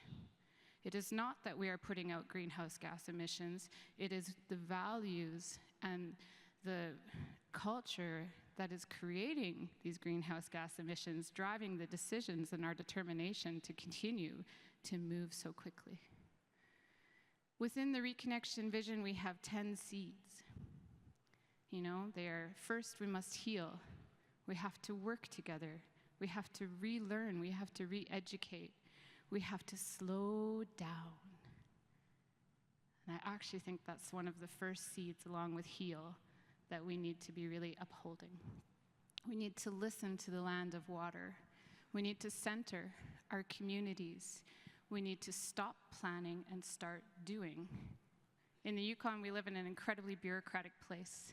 We have 13 self-governing First Nations. We have the ability to enact law within our communities. For the Yukon, we have the ability to supersede Yukon law. And I thank our former leaders for that. And this is part of the reason why the Reconnection vision is so successful. In administration, though, we had to set up our governments, these administrations, just to be in relationship with Canada. The young people, they don't want to work in these governments. They don't want to sit at a desk. They want to be well. And they recognize that this way of working directly impedes their ability to be well and be whole and be true to their identity. And so we need to just start doing it. We need to figure out what it means what does it mean for us to be in relationship with Canada? What does Canada need to do to be in relationship with us? But how then, as a collective, are we doing it in a way where we are true to our hearts and our emotions and our spirits? Stop planning, start doing. And then with that, we need to take risks and share power. And in many of my roles, I try to use the word risk often, and I can see the physical reaction to that word from time to time. What do you mean, take a risk? That is exactly what we are all trying very hard not to do in this system of control. Many of our systems are about maintaining control and continuity, which is important to do. We need to create safe spaces to take, I don't want to say controlled risk, but to create systems of risk. And then the final one is to grow leaders, grow as true leaders from the North. And that is what our work is about. It is about ensuring that these young people are able to grow and to stand as the leaders, true to what their ancestors see for us, true to what their former leaders have created for us, so then they can pave the road for the leaders to come tomorrow. Guinness Chish. Yeah, thank you so much, Jocelyn. I really resonate with the idea of moving from the headspace back into this relational space, so thank you for sharing that. Coming back this way, Regional Chief Paul, as a leader, you've played an important role in the remediation of Boat Harbor. Can you share a little bit more about this process and what Mi'kmaq values guided this process? So I did have a map that I wanted up. I don't know if that, there we go. It's just the map will help for people to understand. So I grew up, lived in my community my whole life. I was born in 1971, and I was born in an area that was already devastated by a pulp and paper industry. And so when I say devastated, if you can see on the map, there's a small body of water. It's called Boat Harbor. My community is on the north of that. However, around that body of water is also lands that belong to Pictou Land and First Nation, lands that we didn't have access to because of a decision that was made in the 60s for Scott Paper Industry to come open a facility which is actually across the the water there. It was called Scott Paper, and then it had different owners. And so what Scott Paper and the government had decided to do was, when they produce pulp and paper, there's effluent that comes from that. They needed to discharge the effluent somewhere, so they discharged the effluent into that body of water. That body of water was very important to my people. That was a place of safety. So when the Indian agent would come into the community, the parents would tell their children, Lia Aseg, go to Aseg. Aseg means the other room. So they would run into that area and hide from the Indian agents. But it was also a cultural and traditional healing place where they would go and they fished, they collected their medicines, they gathered there. It was a recreational area. So in 1967, the mill opened, and within like 2 days, it destroyed everything that lived in that water because the effluent was raw. There were no regulations at that time. So when the effluent was coming in, it literally killed everything. And so when my elders would talk about it, they would say how they would go down there and the fish would be just gasping at the top.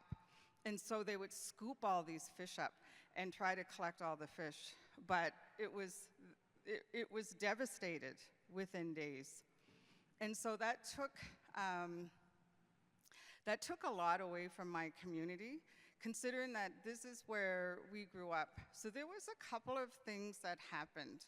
One was they ran a pipe through the East River and through an area called Indian Cross Point, which was a burial site, an Indian burial site. And there was no recognition of that harm that they had done. So my community lived with that pain. And then there was the destruction of the water, the land, and the air that we lived in. So you can imagine the trauma that came with that. We're also going through an era of residential schools, Indian day schools, 60 scoop. All of this is happening at the same time. And then the destruction of an area that was very, very important to them. And hold on, I need a drink. So I was born in 1971. I was born to the pollution. So I didn't get to see the beauty of Aseg or what Aseg was bringing to the community. What I learned was that you didn't go there. It was dangerous, it was polluted. So there was even a shift in the language of how people would describe the area. And I really recognized this. I was always really lucky to be able to sit around tables with elders when we would talk about Aseg. And it was really important that I listened and I observed. And when they would talk about Boat Harbor, they would speak in English, which really, I didn't pick up on it right away, but when they talked about Boat Harbor, they would use English and they would use words about, it was polluted, it was dangerous, it was toxic, all of these words. And then the minute when someone would say, tell me about Aseg, they would speak in Mi'kmaq, and they would speak in their language and talk about this place that was so beautiful, so magical, just, so safe.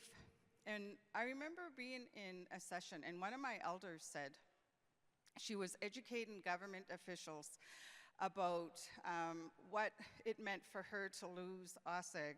And she basically described it as, when we lost Aseg, it was like losing our parent. It was like losing our mother. Everything that was safe to them was gone.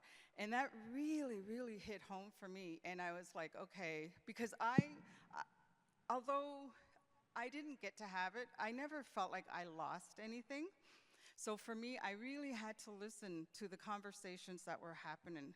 And then I became chief in 2011. So then I became a leader of having to deal with this, issue that we had. And I really didn't see that my role would end up where it ended up at. I knew that I would be in negotiations with government and with the industry, then called Northern Pulp. And it ended up that in 2014, there was a pipe break. Now, I lived in my community my whole life. A pipe broke. I didn't even know where the pipe was. This is how much no one talked to us about Boat Harbor when we were children. All we were told was, don't go there.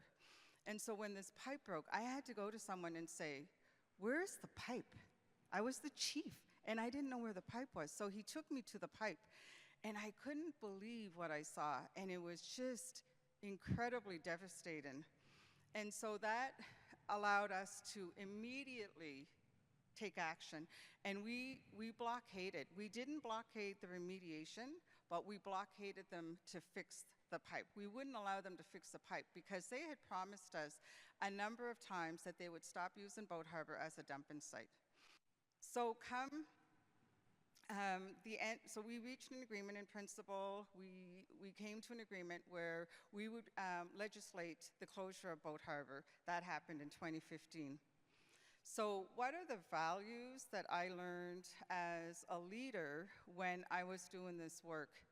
One, I had to listen. I observed, I paid attention, and because I was the person at the table with the negotiations and consultation, I always had to remind myself, and I would say, I come with the voices of almost 700 people because they don't get to sit here and tell you what they would love to tell you about what happened. And so it was really important for me to honor what they said. And it was also very important for me to tell them when they would come and they would meet with my community that they had to slow down and they had to listen, because everything is a story with our elders. When they are telling you something, they will tell you in a story, and you have to figure out what it is that they're saying to you, right? And that was important. So I taught the government that they had to slow down. I told the industry, you have to slow down and you have to pay attention. And the other thing that it taught me was, I looked at the 7 grandfather teachings, and those are the values that they use in our school. And so how do you incorporate the 7 grandfather teachings in the work that you do, right? So you had to have love. I had to be humble enough to know that I don't know everything. And so I reached out to a number of people who were allies in helping to resolve this issue that we had. I had to have respect. No matter who was at the table, I had to be respectful. Mind you, there were some times when the F-bomb dropped because I would be so frustrated. I had to be brave because in all of this, jobs were being affected. And so to be at the forefront of that and demanding that they stop using this was going to have an impact on the economy. It was going to have an impact to truckers, to the forestry sector, to the people that worked at the mill. And I got the card. So, so those were really important when doing that work because it allowed me to stay grounded and to stay on top of everything that was happening so that in 2020, January of 2020, they were ordered to stop dumping effluent into Boat Harbor. Mind you, we're still going through our remediation process with the Impact Assessment Agency. So the decision for that will be made in January of 2025. They will either accept the project as presented by Nova Scotia Lands, they're called something different now, or they will reject it and it'll go back to the drawing board. Sorry, I spoke too long, but I had to give a background so you could understand the work that we had to do to get to where we are today. And hopefully one day, my community, what excites me the most is that we don't have access to those lands that go around Boat Harbor. We live in this very small area, Now, when I think about this, and I get so emotional, is that the children in my community will have access to those lands. They'll have access to be able to develop and to grow and to reclaim an area that my generation didn't get to have. Walalio.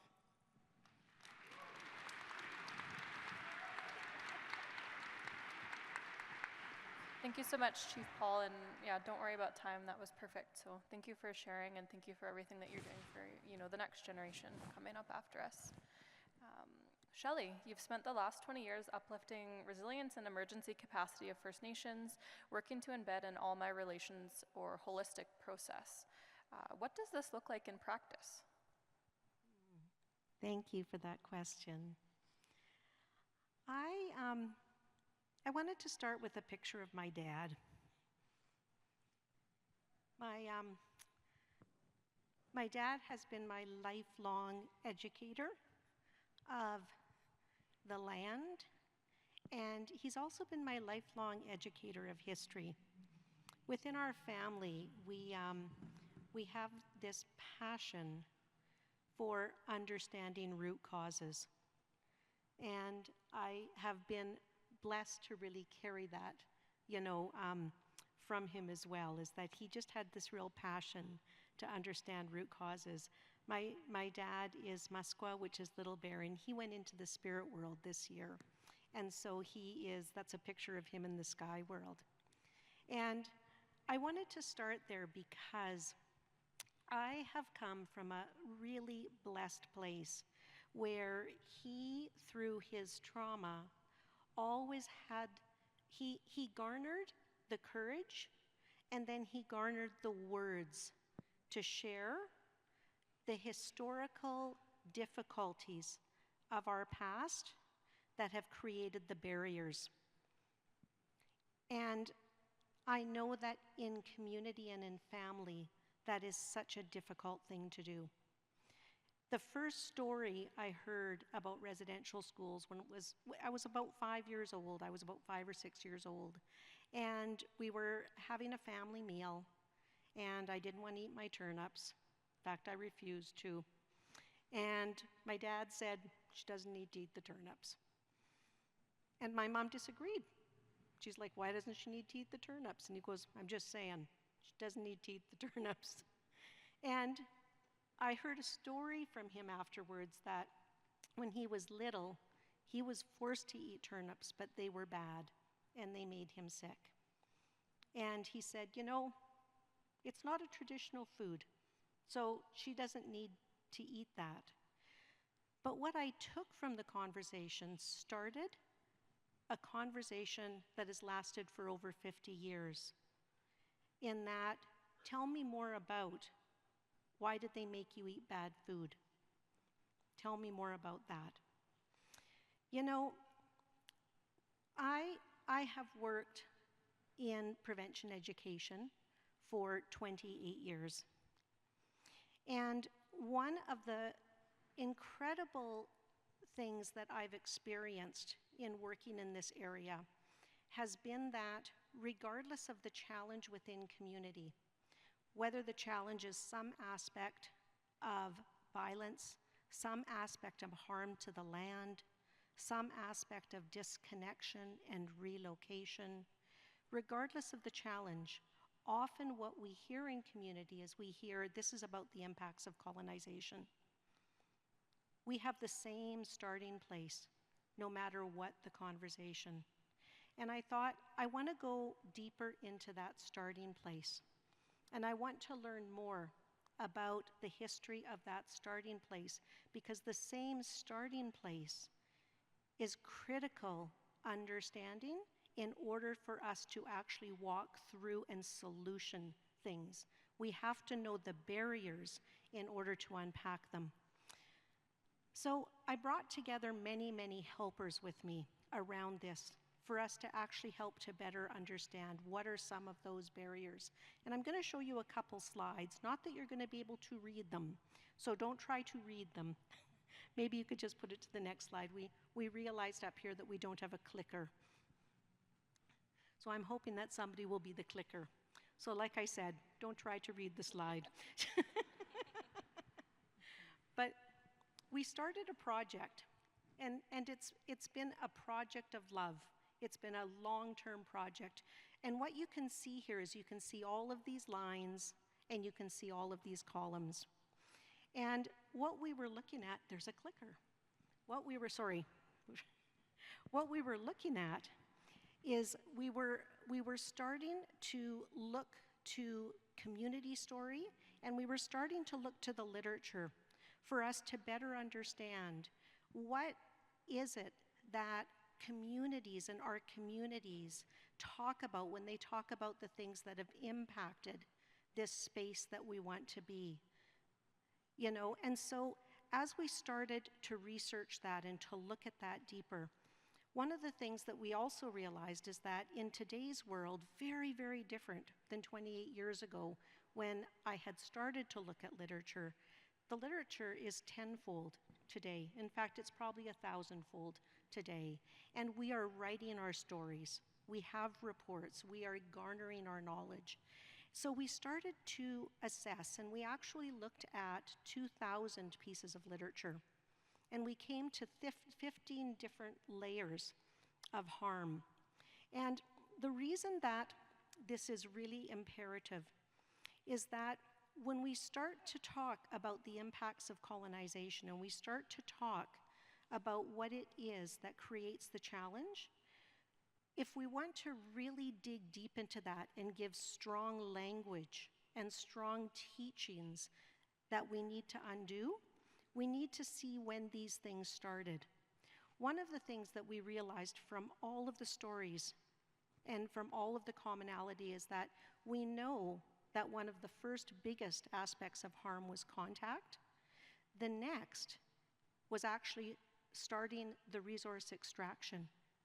The next was actually starting to move people off of their lands. The next was actually taking people away from the space that they stewarded, from the land that they were in relationship with, from the land that actually created all my relations. So we talk today about a climate crisis, but 500 years ago, a stewardship crisis began. And we don't talk about the stewardship crisis. And the stewardship crisis started way before the climate crisis.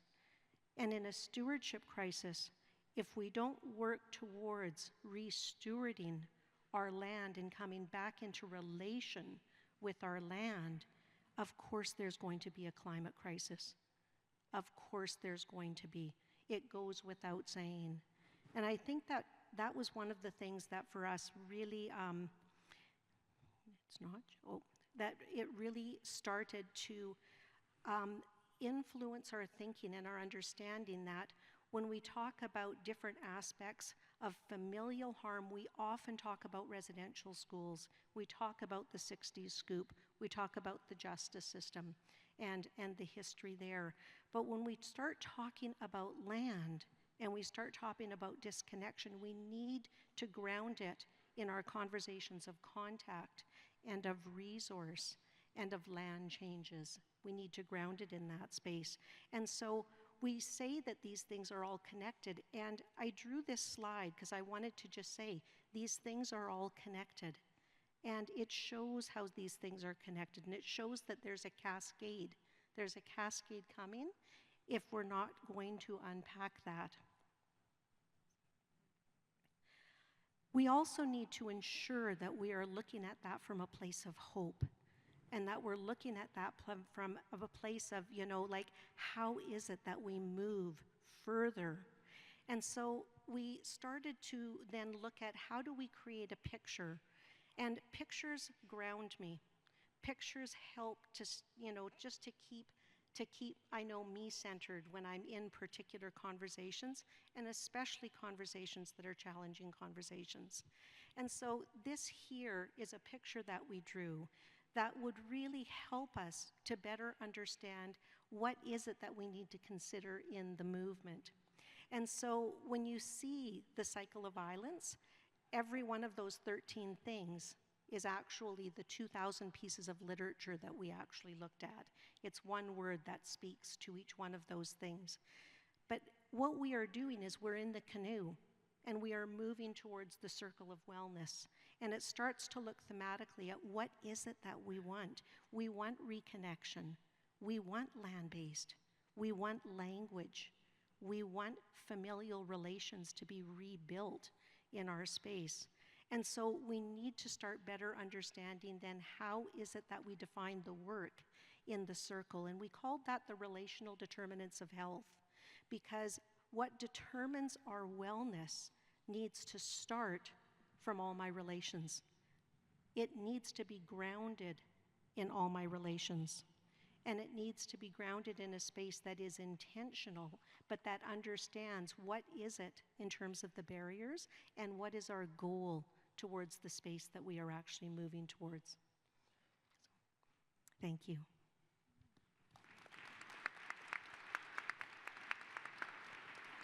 Thank you for sharing, Shelley. It was really impactful. So, Melina, you've been a leader in the Indigenous-led clean energy space for over a decade. How was the Just Transitions Guide a peek of this journey, and what else do you think is needed? So I will ask the tech people, thank you so much. I'm going to talk a little bit about a guide that we released this past year that was 10 years of research, a culmination of knowledges of not only my master's thesis, but visiting many Indigenous communities across Turtle Island that have been implementing a just transition and climate solutions in their community. So I really wanted to share it with the audience for those that weren't able to join us, because there was such an amazing plethora of workshops yesterday, and we did ours here on the main stage yesterday. But for those that didn't come, I wanted to share a little bit about this. My master's thesis started I went back in 2012 to start building. We had experienced a massive oil pipeline in our home territory. I'm from Little Buffalo, which is in one of the hearts of the tar sands. And so I had been campaigning for many years against stopping the tar sands. And then also when the oil spill happened, just like Chief Paul was talking about the trauma that fills your body, it's so hard to talk about. So often I don't, but seeing the land devastated in that way, I knew that I needed to find solutions, because I was sick of talking about the problems and going from coast to coast around the world talking about the issues that our communities were dealing with, not being able to breathe, dying of cancer, all of the things that so many of us in this room know so well intimately in our bodies. And I wanted to find solutions to that crisis because my spirit was in crises. And so part of this Just Transition Guide is a love letter, is the love letter to our people of here's a way out, possibly things to think about, 180 pages of ways, ideas, technologies, pathways. It's filled with a lot of research that I wish I had when I started my journey starting to implement climate solutions. I didn't have this type of guide to build the first project that I did in my home community, and I wanted to be able to share it with everyone in this room. This is the exact room that I want to share it to, and every single Indigenous person and non-Indigenous person across Turtle Island around the world that wants to start building the climate solutions that are so key to our survival and resiliency in this upcoming impending climate crisis that we know we're all going to be facing the impacts and weathering together. And so that's a part of creating this Just Transition Guide. 180 pages, 7 different sections. I'm just letting it scroll so people can kind of see some of the content, because definitely don't have time to go through it all here today. But it was also a privilege to go from coast to coast. Here up on the screen right now is a TV show that I had the privilege of hosting called Power to the People. And if anyone's having a really bad day and you're feeling climate despair, which I know probably every single person has in this room, watch Power to the People. It's 22 minutes of 13 episodes of like jam-packed information of what communities are doing to identify the problem in their communities and then identify the solutions and then implement those solutions. And I think that's where we need to be in this time of history that we're in. We're in a time of prophecy right now, where we have to be the implementation teams, we have to be the practitioners, we can't just be the talking, we have to be the doing. And so I feel like I just resonate so much with this panel, and being around just amazing Indigenous women makes me so happy. But so we filmed 26 locations across Turtle Island, and we went to all these different communities, and it's from these communities that I take so much immense inspiration on those really intense days of climate despair that I know I feel. And so I wanted to end a little snippet of Power to the People, just to give you a little taste of what's in Power to the People. If you want to watch it, it's on the Weather Network, it's on the Knowledge Network, and it's on APTN. And so you can find it there. And I'm just going to get the tech folks to, how much time do I have? Okay, great. So It's so big. So how long have you both worked here for? About 2.5 years. And what did you do before for work? I worked on diesel mechanics, motors, and stuff like that before, but then I went into the electrical field. So you basically transitioned from a non-renewable energy field to a renewable energy field. Yes. That's so cool. And you came from? I used to work in forestry. I did about 5 years in forestry. Then I took an electrical course. Let us show you inside. Okay, perfect. How tall is it? It's a 100-meter tower, 330 feet to the nacelle. Right now we're going to be working on this cabinet. Oh. We're actually going to be replacing a Bachmann module, which is essentially the brain of the turbine, so we can get communication with the turbine. So brain surgery, essentially. Oh, yeah. Yeah. The reason why we replaced this module is because there was no communication from the computer to the turbine, so that's how we knew it was something to do with the module. So you're like wind doctors, essentially. So you have to make a prognosis and then fix it.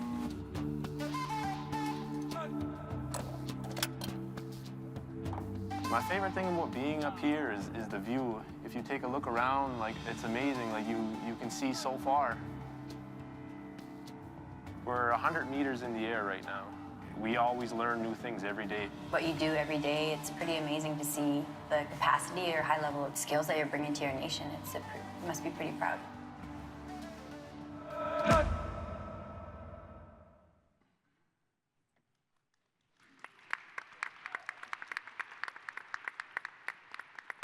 So feel free to download the guide. You can go to Sacred Earth Solar, and it's free.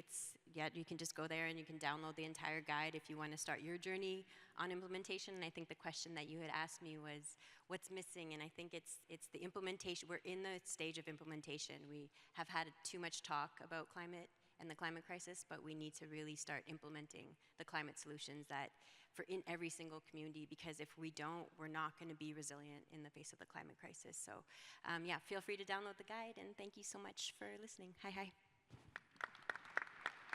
Yeah, thank you so much, Melina. And I really love that message of, it's about doing as well, not just thinking about and planning. It's about really actioning this work as well.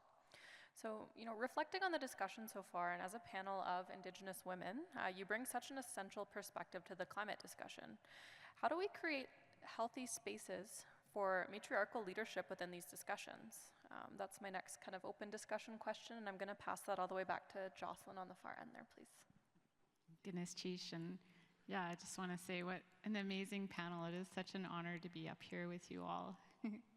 And that is speaking of women and matriarchy.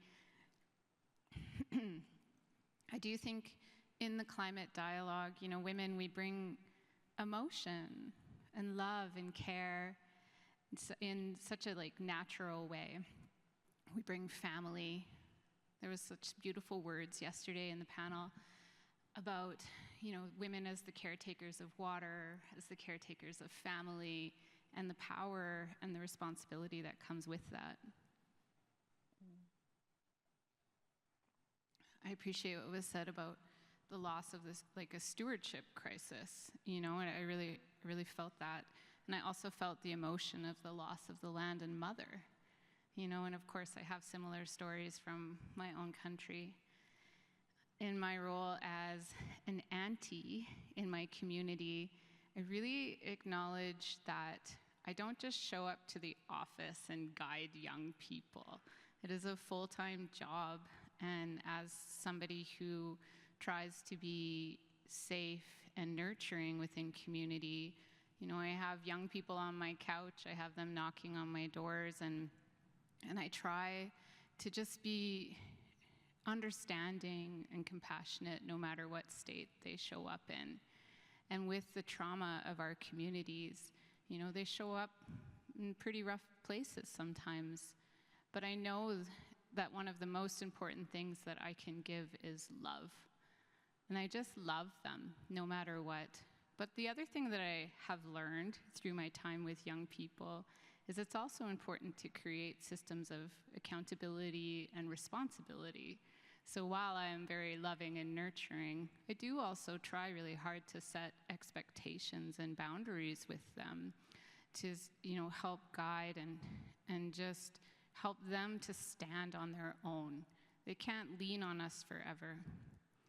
But our young people, you know, in my work with the 13 young people, having worked with them for 4 years now, I'm so privileged and proud to stand in front of you and say that I've seen them from places of, you know, suicidal ideation, addictions, overwhelm of anxiety, depression, to now yesterday standing and speaking in front of the crowd. And we actually had a sing-along, if anybody had the luck to hear us, to Sweet Caroline yesterday, and it was one of the best things ever.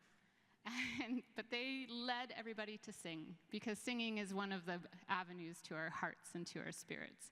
And we are told that we should not be singing, or that it's shameful to sing, or that you don't sing well. That is a colonial machine to tell us not to sing. But we should all sing.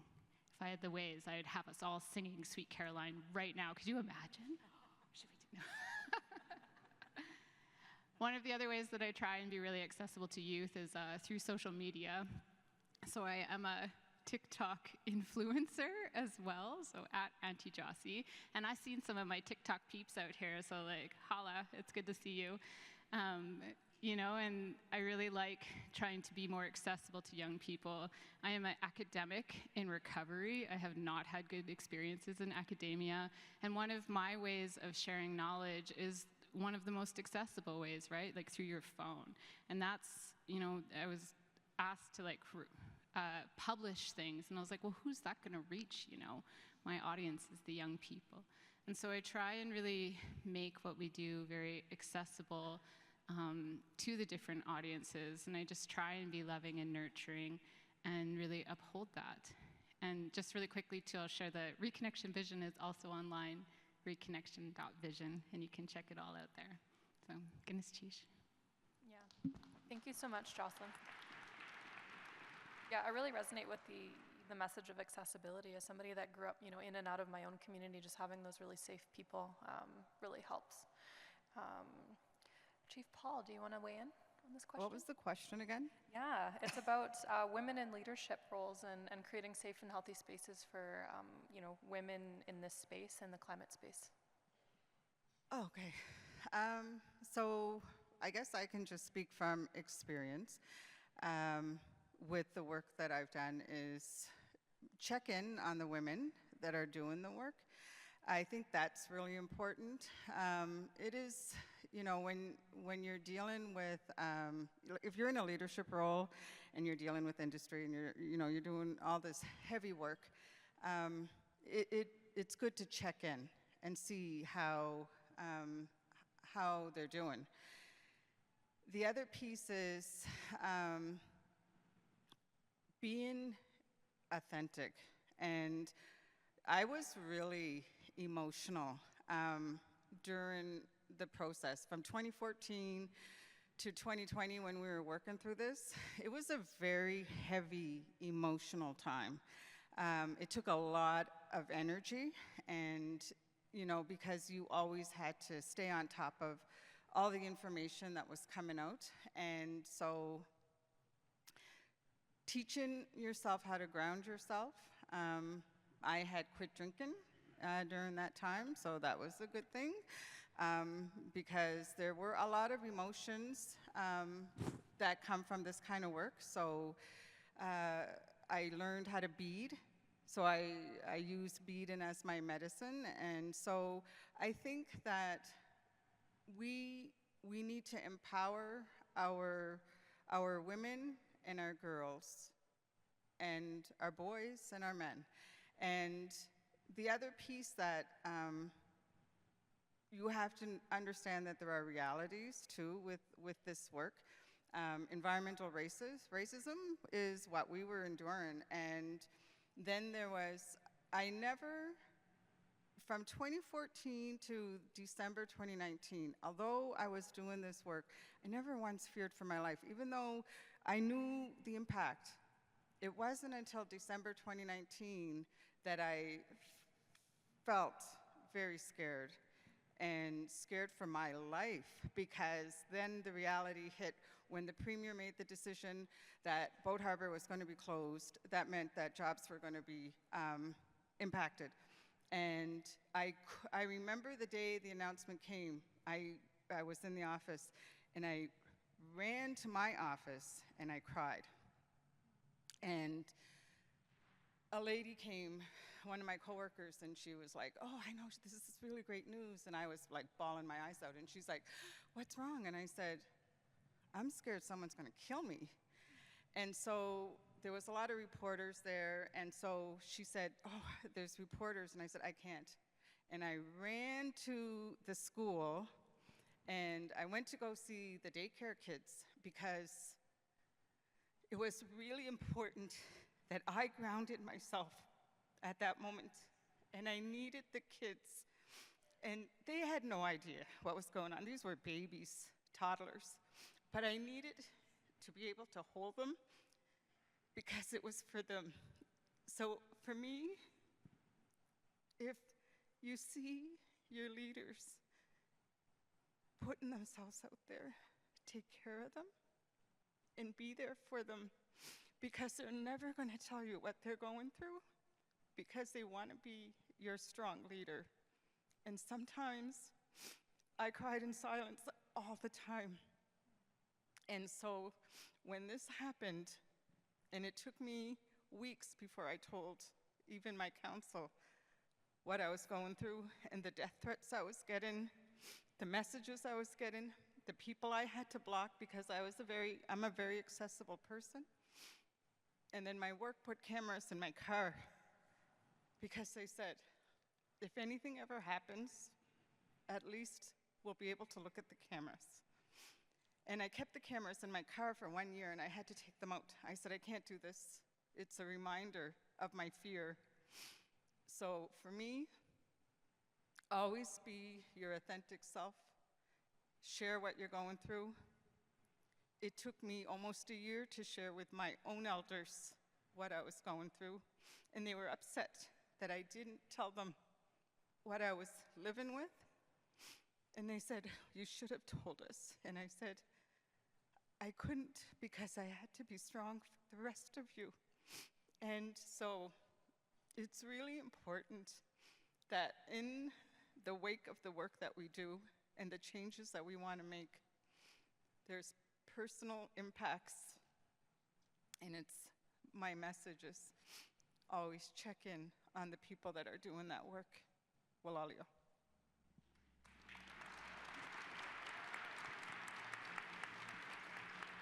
Thank you so much, Chief Paul, for that really important reminder. Yeah, checking in with each other and this idea of community care is really so important in this work, so thank you. Shelley, do you have anything to add? Ask the question again? Yeah, I can do that. So reflecting on the discussion in this panel of incredible women, you all bring such essential perspectives to the climate discussion. How can we create safe and healthy spaces for matriarchal leadership within these discussions, and what do you think needs to be done to help support that? That is such an important question.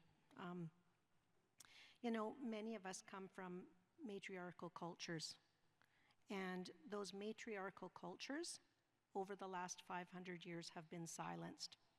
So the first thing we need to do is we need to bring back women's voices, because we can't come to a place of balance in the absence of bringing back women's voices. Women are the life givers, and women also is who brought people and family together. That was a part of our responsibility, was to create the gathering, to create the conversations. And so I think that when we start to look at roles, it's imperative that we actually unpack matriarchy, you know, the power of the matriarchy, because it's a huge power. And the Western interpretation of power has really silenced it. And so that's such a deep consideration. I think that the other space, and it's really interesting, working with many, many different communities. One of the things that I've heard so strongly in community is that we often silence women, but we also stay too strongly within age categories. And so when we talk about leadership, and when we talk about our knowledge holders, and we talk about gathering our youth, I think too often those spaces aren't the same spaces. And intergenerational learning is critical, because otherwise we're missing so much of the conversation. We miss too much when we don't all come together. And so for me, those two things are really important.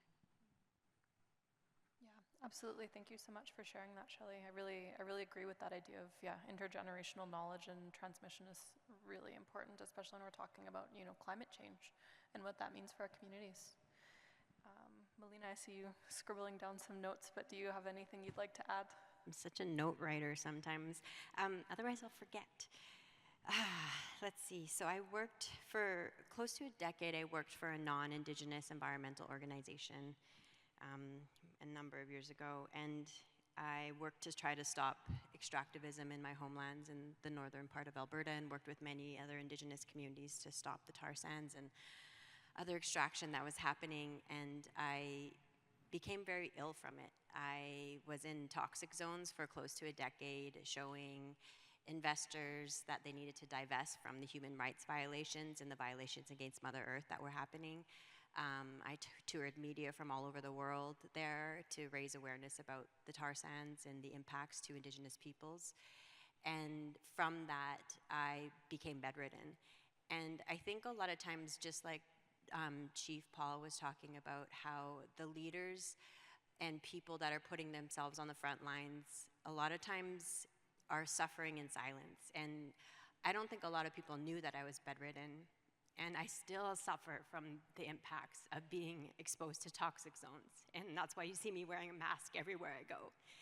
The COVID isn't over for me, and I think for a lot of us, our immunities are very low, because when we're on the front lines, when we're in toxic zones. So a part of that learning and lesson of having to go through that myself was making sure that when I started to building Indigenous-led climate organizations like Sacred Earth and like Indigenous Climate Action, I knew that we needed to have healing justice tenets as principles foundational to the work. Because if we are doing this work without access to healing, without days off for ceremony, without moon time days, for those of us that have moon time every month, that should get a day off at least,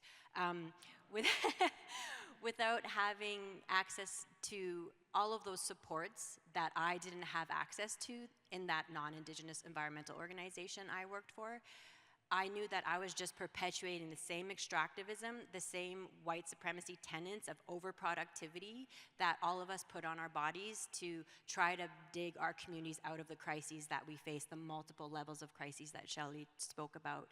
And my dad's a chief, and I see him graying, thinning. You know, it's an intense thing to be a leader, as everyone that is a leader in this space knows.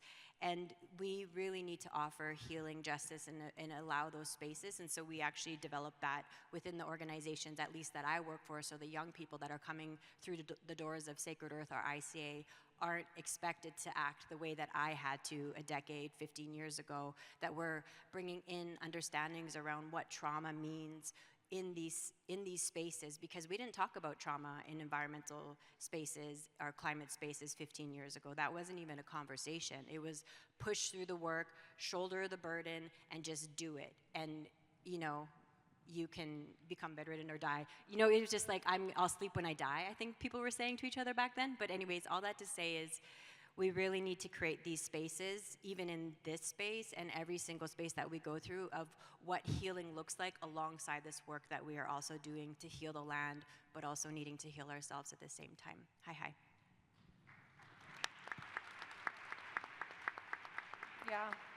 Thank you so much for that, Melina, and the reminder to take care of ourselves in this work and to create space for that for people that are managing other folks and employers. That's such an important reminder. And my boss is in this room, so if you heard the thing about Moontime, maybe think on that. Hello, Ian. We do have a couple of minutes left, so I did have one last question I wanted to ask with just the time that we have remaining. Earlier this week we had a youth gathering, and in a lot of the sessions yesterday and today we've had a lot of youth present, and I think in this whole discussion we've had themes of youth involvement and thinking about those next generations kind of coming through in this discussion. So, in a couple of minutes or less, what advice would you pass on to youth in this space, or those looking to create space for the voices of youth in this really important work? Advice to youth. I really think staying true to your heart and your gut. In this world, we're taught that decisions and rationale and logic needs to come from the mind, but as Indigenous people, we know that it actually comes from the body, the soul, and your heart. And when we are too noisy in our brains, overwhelmed with anxiety, or though I'm on TikTok, I also am a very big proponent of healthy boundaries with social media and with your phone. We cannot hear or know the ancestors' call when we're too frazzled within our beings. And so things like the land, song, the stories, quiet, listening, they all help to calm us. And I think that's one of the biggest things. One of my colleagues, Brandon Kikavitchik, he's a real Yukon gem. He said that long ago, our people, they used to be really playful. They were just like childlike in everything that they did. There was times to be serious and times to be grounded, but then overall, there was a lightness to life that existed.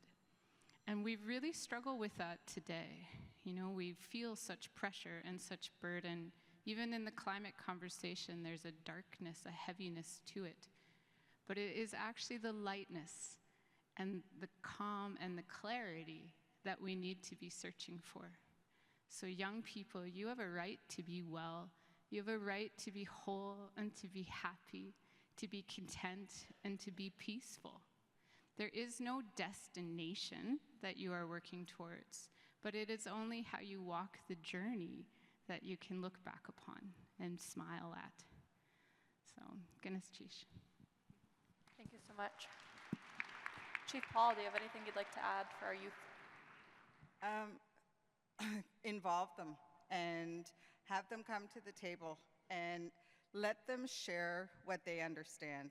And that for us was really, especially when we were going through this whole process, that was probably really important for us because we wanted to meet them where they were at.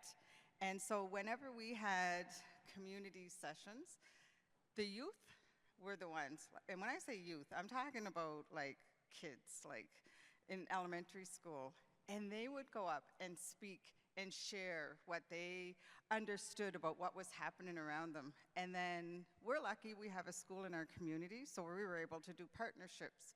And so we have a solar park with the school, and so they get to learn about why the solar park is so important, and what are the teachings they're getting from there. We talk about recycling and land-based teachings, and so these are things that when I was growing up, nobody taught us, right? So involve them and meet them where they're at, and they will surprise you because they know a lot more than I would have, they know a lot more than I do when it comes to understanding the solar park thing, right? So it's just, they're so smart and they're so inquisitive and they're never afraid to ask questions and they're never afraid to speak from like their place, right? So I would get so emotional listening to them speaking about how important the water was and I just want to go swimming and, you know, these things that were so important to them. So I think we need to just give them the space, meet them where we're at, and then figure out, okay, how can we support them and bring the resources to them? So important. Thank you. Thank you, Chief Paul. Shelley, do you have anything to add? I think what I would add, you know, I have met so many youth that their vision and their brilliance and their clarity and their optimism is so refreshing. It's so refreshing. And so I think that there's two things. Really, really think through what you need for your wellness. Because our work is hard work. And your language and your medicines and your family and the land is your medicine. And you need your medicine to do the hard work. You need the medicine. There is stories within our language that there is no interpretation of. Sometimes I'll talk about a particular word and I would talk about it with my dad and I'd say, I don't know how to interpret that. And he said, there isn't words in English that really correspond with that. And it's imperative that that gets grounded in you. It is your medicine. So really just ground yourself in that, because I mean, I know showing you, even just showing you that chart and how we are better understanding the challenges that we are unpacking today, the cumulative challenges that continue today and into tomorrow, it's hard work. But your strength will take you. It will take you through. Thank you so much, Shelley. I'm going to ask the tech team to cue the last video of youth work that we are doing back home with solarizing our nation. So if you can cue that one, that was the Just Transition one, and the one that has a solar panels with a community with a circle around it. There's a video below, but I'd love to share that with you all before we go to lunch today. It was something that I felt was really important. Of if I was going to go home and start building climate solutions and solar into my community, I wanted to bring the young people along with us. And so we decided to build a project right beside the community school and right beside the health center. And that with that, it was actually the young people that helped us build this project that worked from day to night, from literally 9 a.m. to 9 p.m. They didn't want to go home some days. We're like, go home. And they're like, because it stays really bright it's like 11 p.m. You could still keep working. So we were building for a number of weeks, and we built this project together. And it's the young people that, the reason why I wanted to put that project there was because the young people are the ones that have to have the tangible skills to face the climate crisis. And so this was a part of my attempt to get young people to be in the construction of the climate solutions as we implement these projects to fruition in our communities. So did you find it? It's the Pitapan one. Thank you.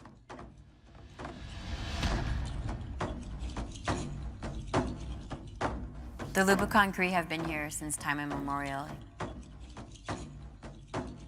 Indigenous peoples have a very intimate connection with our homelands here in northern Alberta.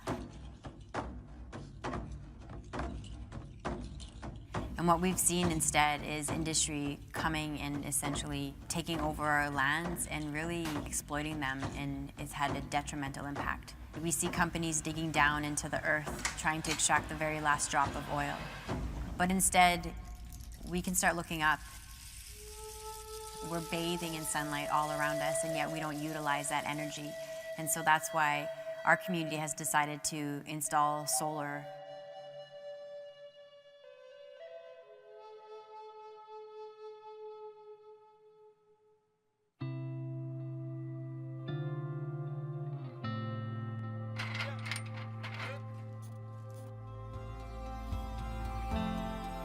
Pretty amazing to see this project go up. A lot of the community members and the young people are working, they're getting hands-on training right now. It's really amazing to see how proud people are of it and how it's a community project, because all of this has been through the blood, sweat, and tears of the community. Well, this project matters to us because it kind of represents who we are and where we're going in the future.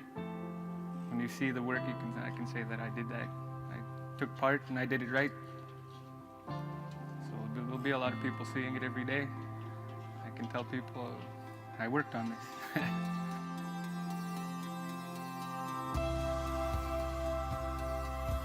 I know in a lot of the ceremonies and the songs, the sun is praised. Even the project name, Bita Pan, means the coming of the dawn, and it's coming of a new era. Era where we use, energy that's not devastating to our environment. In getting this solar project going, we are leaders in solar power, and that's what we're teaching our youth. They have to learn how to operate it, they have to learn how to maintain it, and they already know how to set it up. So if any of our neighbors in the surrounding First Nations or Métis settlements want to start a solar power, we can be there to help them get it going.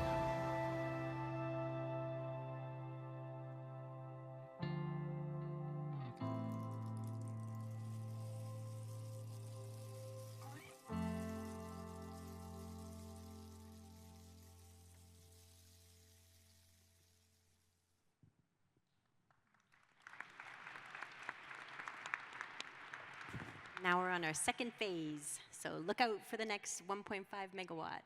Anyways, thank you. Thank you so much, Melina. And I think my favorite part about the video, it was such a good video, but I really like that part where it said it's your future. And that's just such a good message to, wrap this panel on. So thank you so much to all of our panelists for your wisdom, your knowledge, and your experience that you've really shared with us today. There's so much good work being done by our communities for our communities. And I'm so grateful to have role models like all of you in this space to look up to, so thank you for that.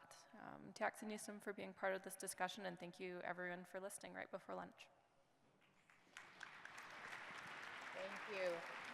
Thank you very much, Jana. I want to thank all of our panelists again today, this morning, for sharing their wisdom and their knowledge, and I wish you well on your journeys and your continued advocacy in the roles that you're in. We have a small token of appreciation from our sponsor, Hilberg & Burke, and so I'll let you come off. I'll give you this. I have a few announcements, and we have one speaker beginning for lunch. So please do not take off.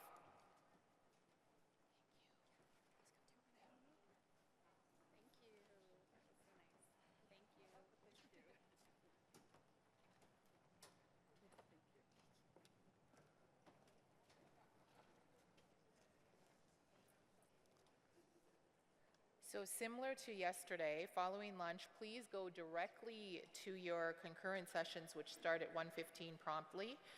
We will not be coming back to the plenary after lunch. And also note that our awesome ASL team will be moving to McLeod Hall D for session number 22, and then we'll be back in the room for the session number 31. So we will be taking time for lunch at this moment, and I have a guest speaker that I'll be bringing up here. And then our Knowledge Keepers Lounge, I just want to remind people that you can go in there. It's in the collab room, which is in this building on the main floor. And the AirPods, I'm not sure if they were picked up. We have some AirPods that we found, and they're in Glen Room 205 with our AFN staff. And at this time, I would like to bring up for a guest speaker for lunch here, Director of the Environment at AFN, Curtis Scar. Did I say it right?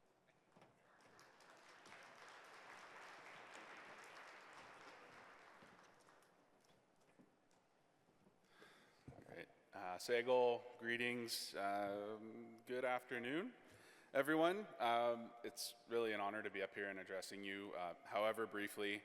I want to thank Graham for putting me between you and lunch, and not only that, convincing you to grab that lunch and compel you to come back here for this session.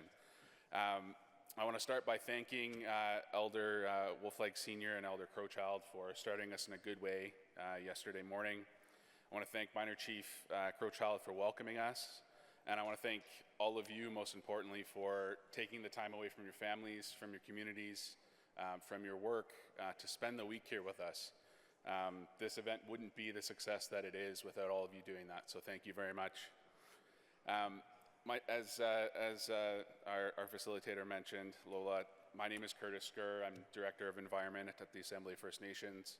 I'm Mohawk from the Tyineg Nation in southeastern Ontario, Mohawks of the Bay of Quinte First Nation, Turtle Clan on my mom's side, and a mix of Eastern European descent on my dad's. And before I introduce this really exciting session, I wanted to take a moment and acknowledge the team that I have the tremendous privilege to work with. They are some of the most caring, resilient, and intelligent people that I've had the opportunity to meet in my lifetime.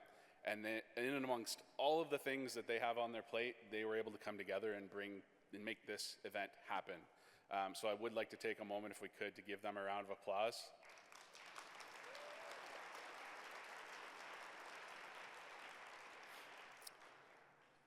For all of you, or those of you who joined us in 2022 at the National Climate Gathering in Fredericton, New Brunswick, some of this will be very familiar to you. For those of you who are just joining us and have not participated in this session, I'm going to take a few moments to give you a brief overview of what we're hoping to do here over the next hour, and then touch on how we'll lay this session out as we go forward.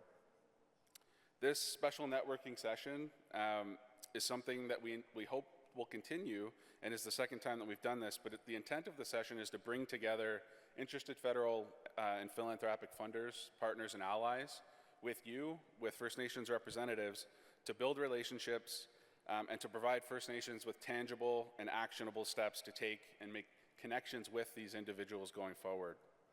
This is part of a larger effort on the part of our environment sector and our environment lands and water branch to create space for respectful partnership building between First Nations and interested funders. We know that the diversification of resources to support First Nations climate, conservation, and environmental leadership is critically important, and this will be the way of the future. We also recognize that the landscape can be very complex, it can be very overwhelming, and can be very resource and capacity intensive. Many of you in the room know that very well and can attest to this. The participants that are joining us during this session, they're not arriving here with funding in hand necessarily. However, they are keen to explore relationship building opportunities with you and to support your environmental priorities going forward. They're hoping to focus on what meaningful and respectful relationship building looks like, how that looks in practice, and to identify how they can work collaboratively with you and with First Nations to streamline these relationship building processes and building more transparent, accessible funding processes along the way. They're here to better understand how we can collectively work to enable processes that directly transition much needed resources into the hands of nations that are flexible and adaptive to the needs, interests, and priorities and the lived realities of First Nations. This session is an opportunity to continue collaborative efforts to address these important questions and issues among many others. Partners such as those that are with us today are acutely and keenly interested in actively listening and making meaningful improvements in this work and supporting First Nations climate, conservation, and environmental leadership. Quickly, as we transition into this session, I want to give you a quick overview of how this will play out. We have a number of partners here from the federal government, as well as philanthropic and foundational partners as well. And what we've done is we will lay out this room with 6 tables, all of them reflecting various themes, primarily those with our federal partners. We have a number of those in the room. But the first table will be, table 1 will be the theme health and well-being. And at that table, and we'll address this as folks come back in, But at that table, we will have representatives from Indigenous Services Canada's First Nations Environmental Contaminants Program, the Baseline Assessment Program for Health and the Environment, and the Climate Change and Health Adaptation Program. At table 2, that theme will be focused on emergency management, and we'll have participants from ISK's Emergency Management Assistance Program and Climate Policy Hub. The third table will be focused on adaptation and monitoring, and we'll have participants there from CERNA's Indigenous Community-Based Climate Monitoring Program, Climate Resilient Coastal Communities Program, and the Climate Change Adaptation Program at NRCan, and Impact Assessment Program at Indigenous Services Canada. Table 4, we will have partners from Indian Collective. Table 5 will be partners from the Alberta Eco Trust Foundation, and our 6th table will have partners from the Zero Emissions Innovation Center. At each of these tables, we'll have folks, both those partners and members of our AFN team here, providing note-taking and facilitation. There's a few key questions that each of those tables have identified that they will ask, but most importantly, this is an informal opportunity for anyone who's interested to approach all of our partners to have more of those one-on-one conversations, to better understand the processes that are there to support grant making and funding opportunities, to discuss program ideas and essentially catalyze some of that early relationship and partnership building opportunities across many of the areas that we've addressed and will be discussing through the remainder of this session. So what I'd like to do is encourage you all, we will break for lunch. If you'd like and are interested, please do go ahead and grab yourself some lunch and make your way back here. We're hoping to start this session around 12:20 or so, and we'll take that through to 1 o'clock, ideally not any later than 10 after or 10 past 1. That'll give you an opportunity to get to your sessions. We will have folks here helping to kind of guide everybody. And when you are back here, we will identify each of the tables where our partners will be so you can have those conversations. Again, the first of many ongoing efforts, and appreciate our partners being here and everyone here. I hope you enjoy the conversations, and thank you all again for taking the time. Yeah.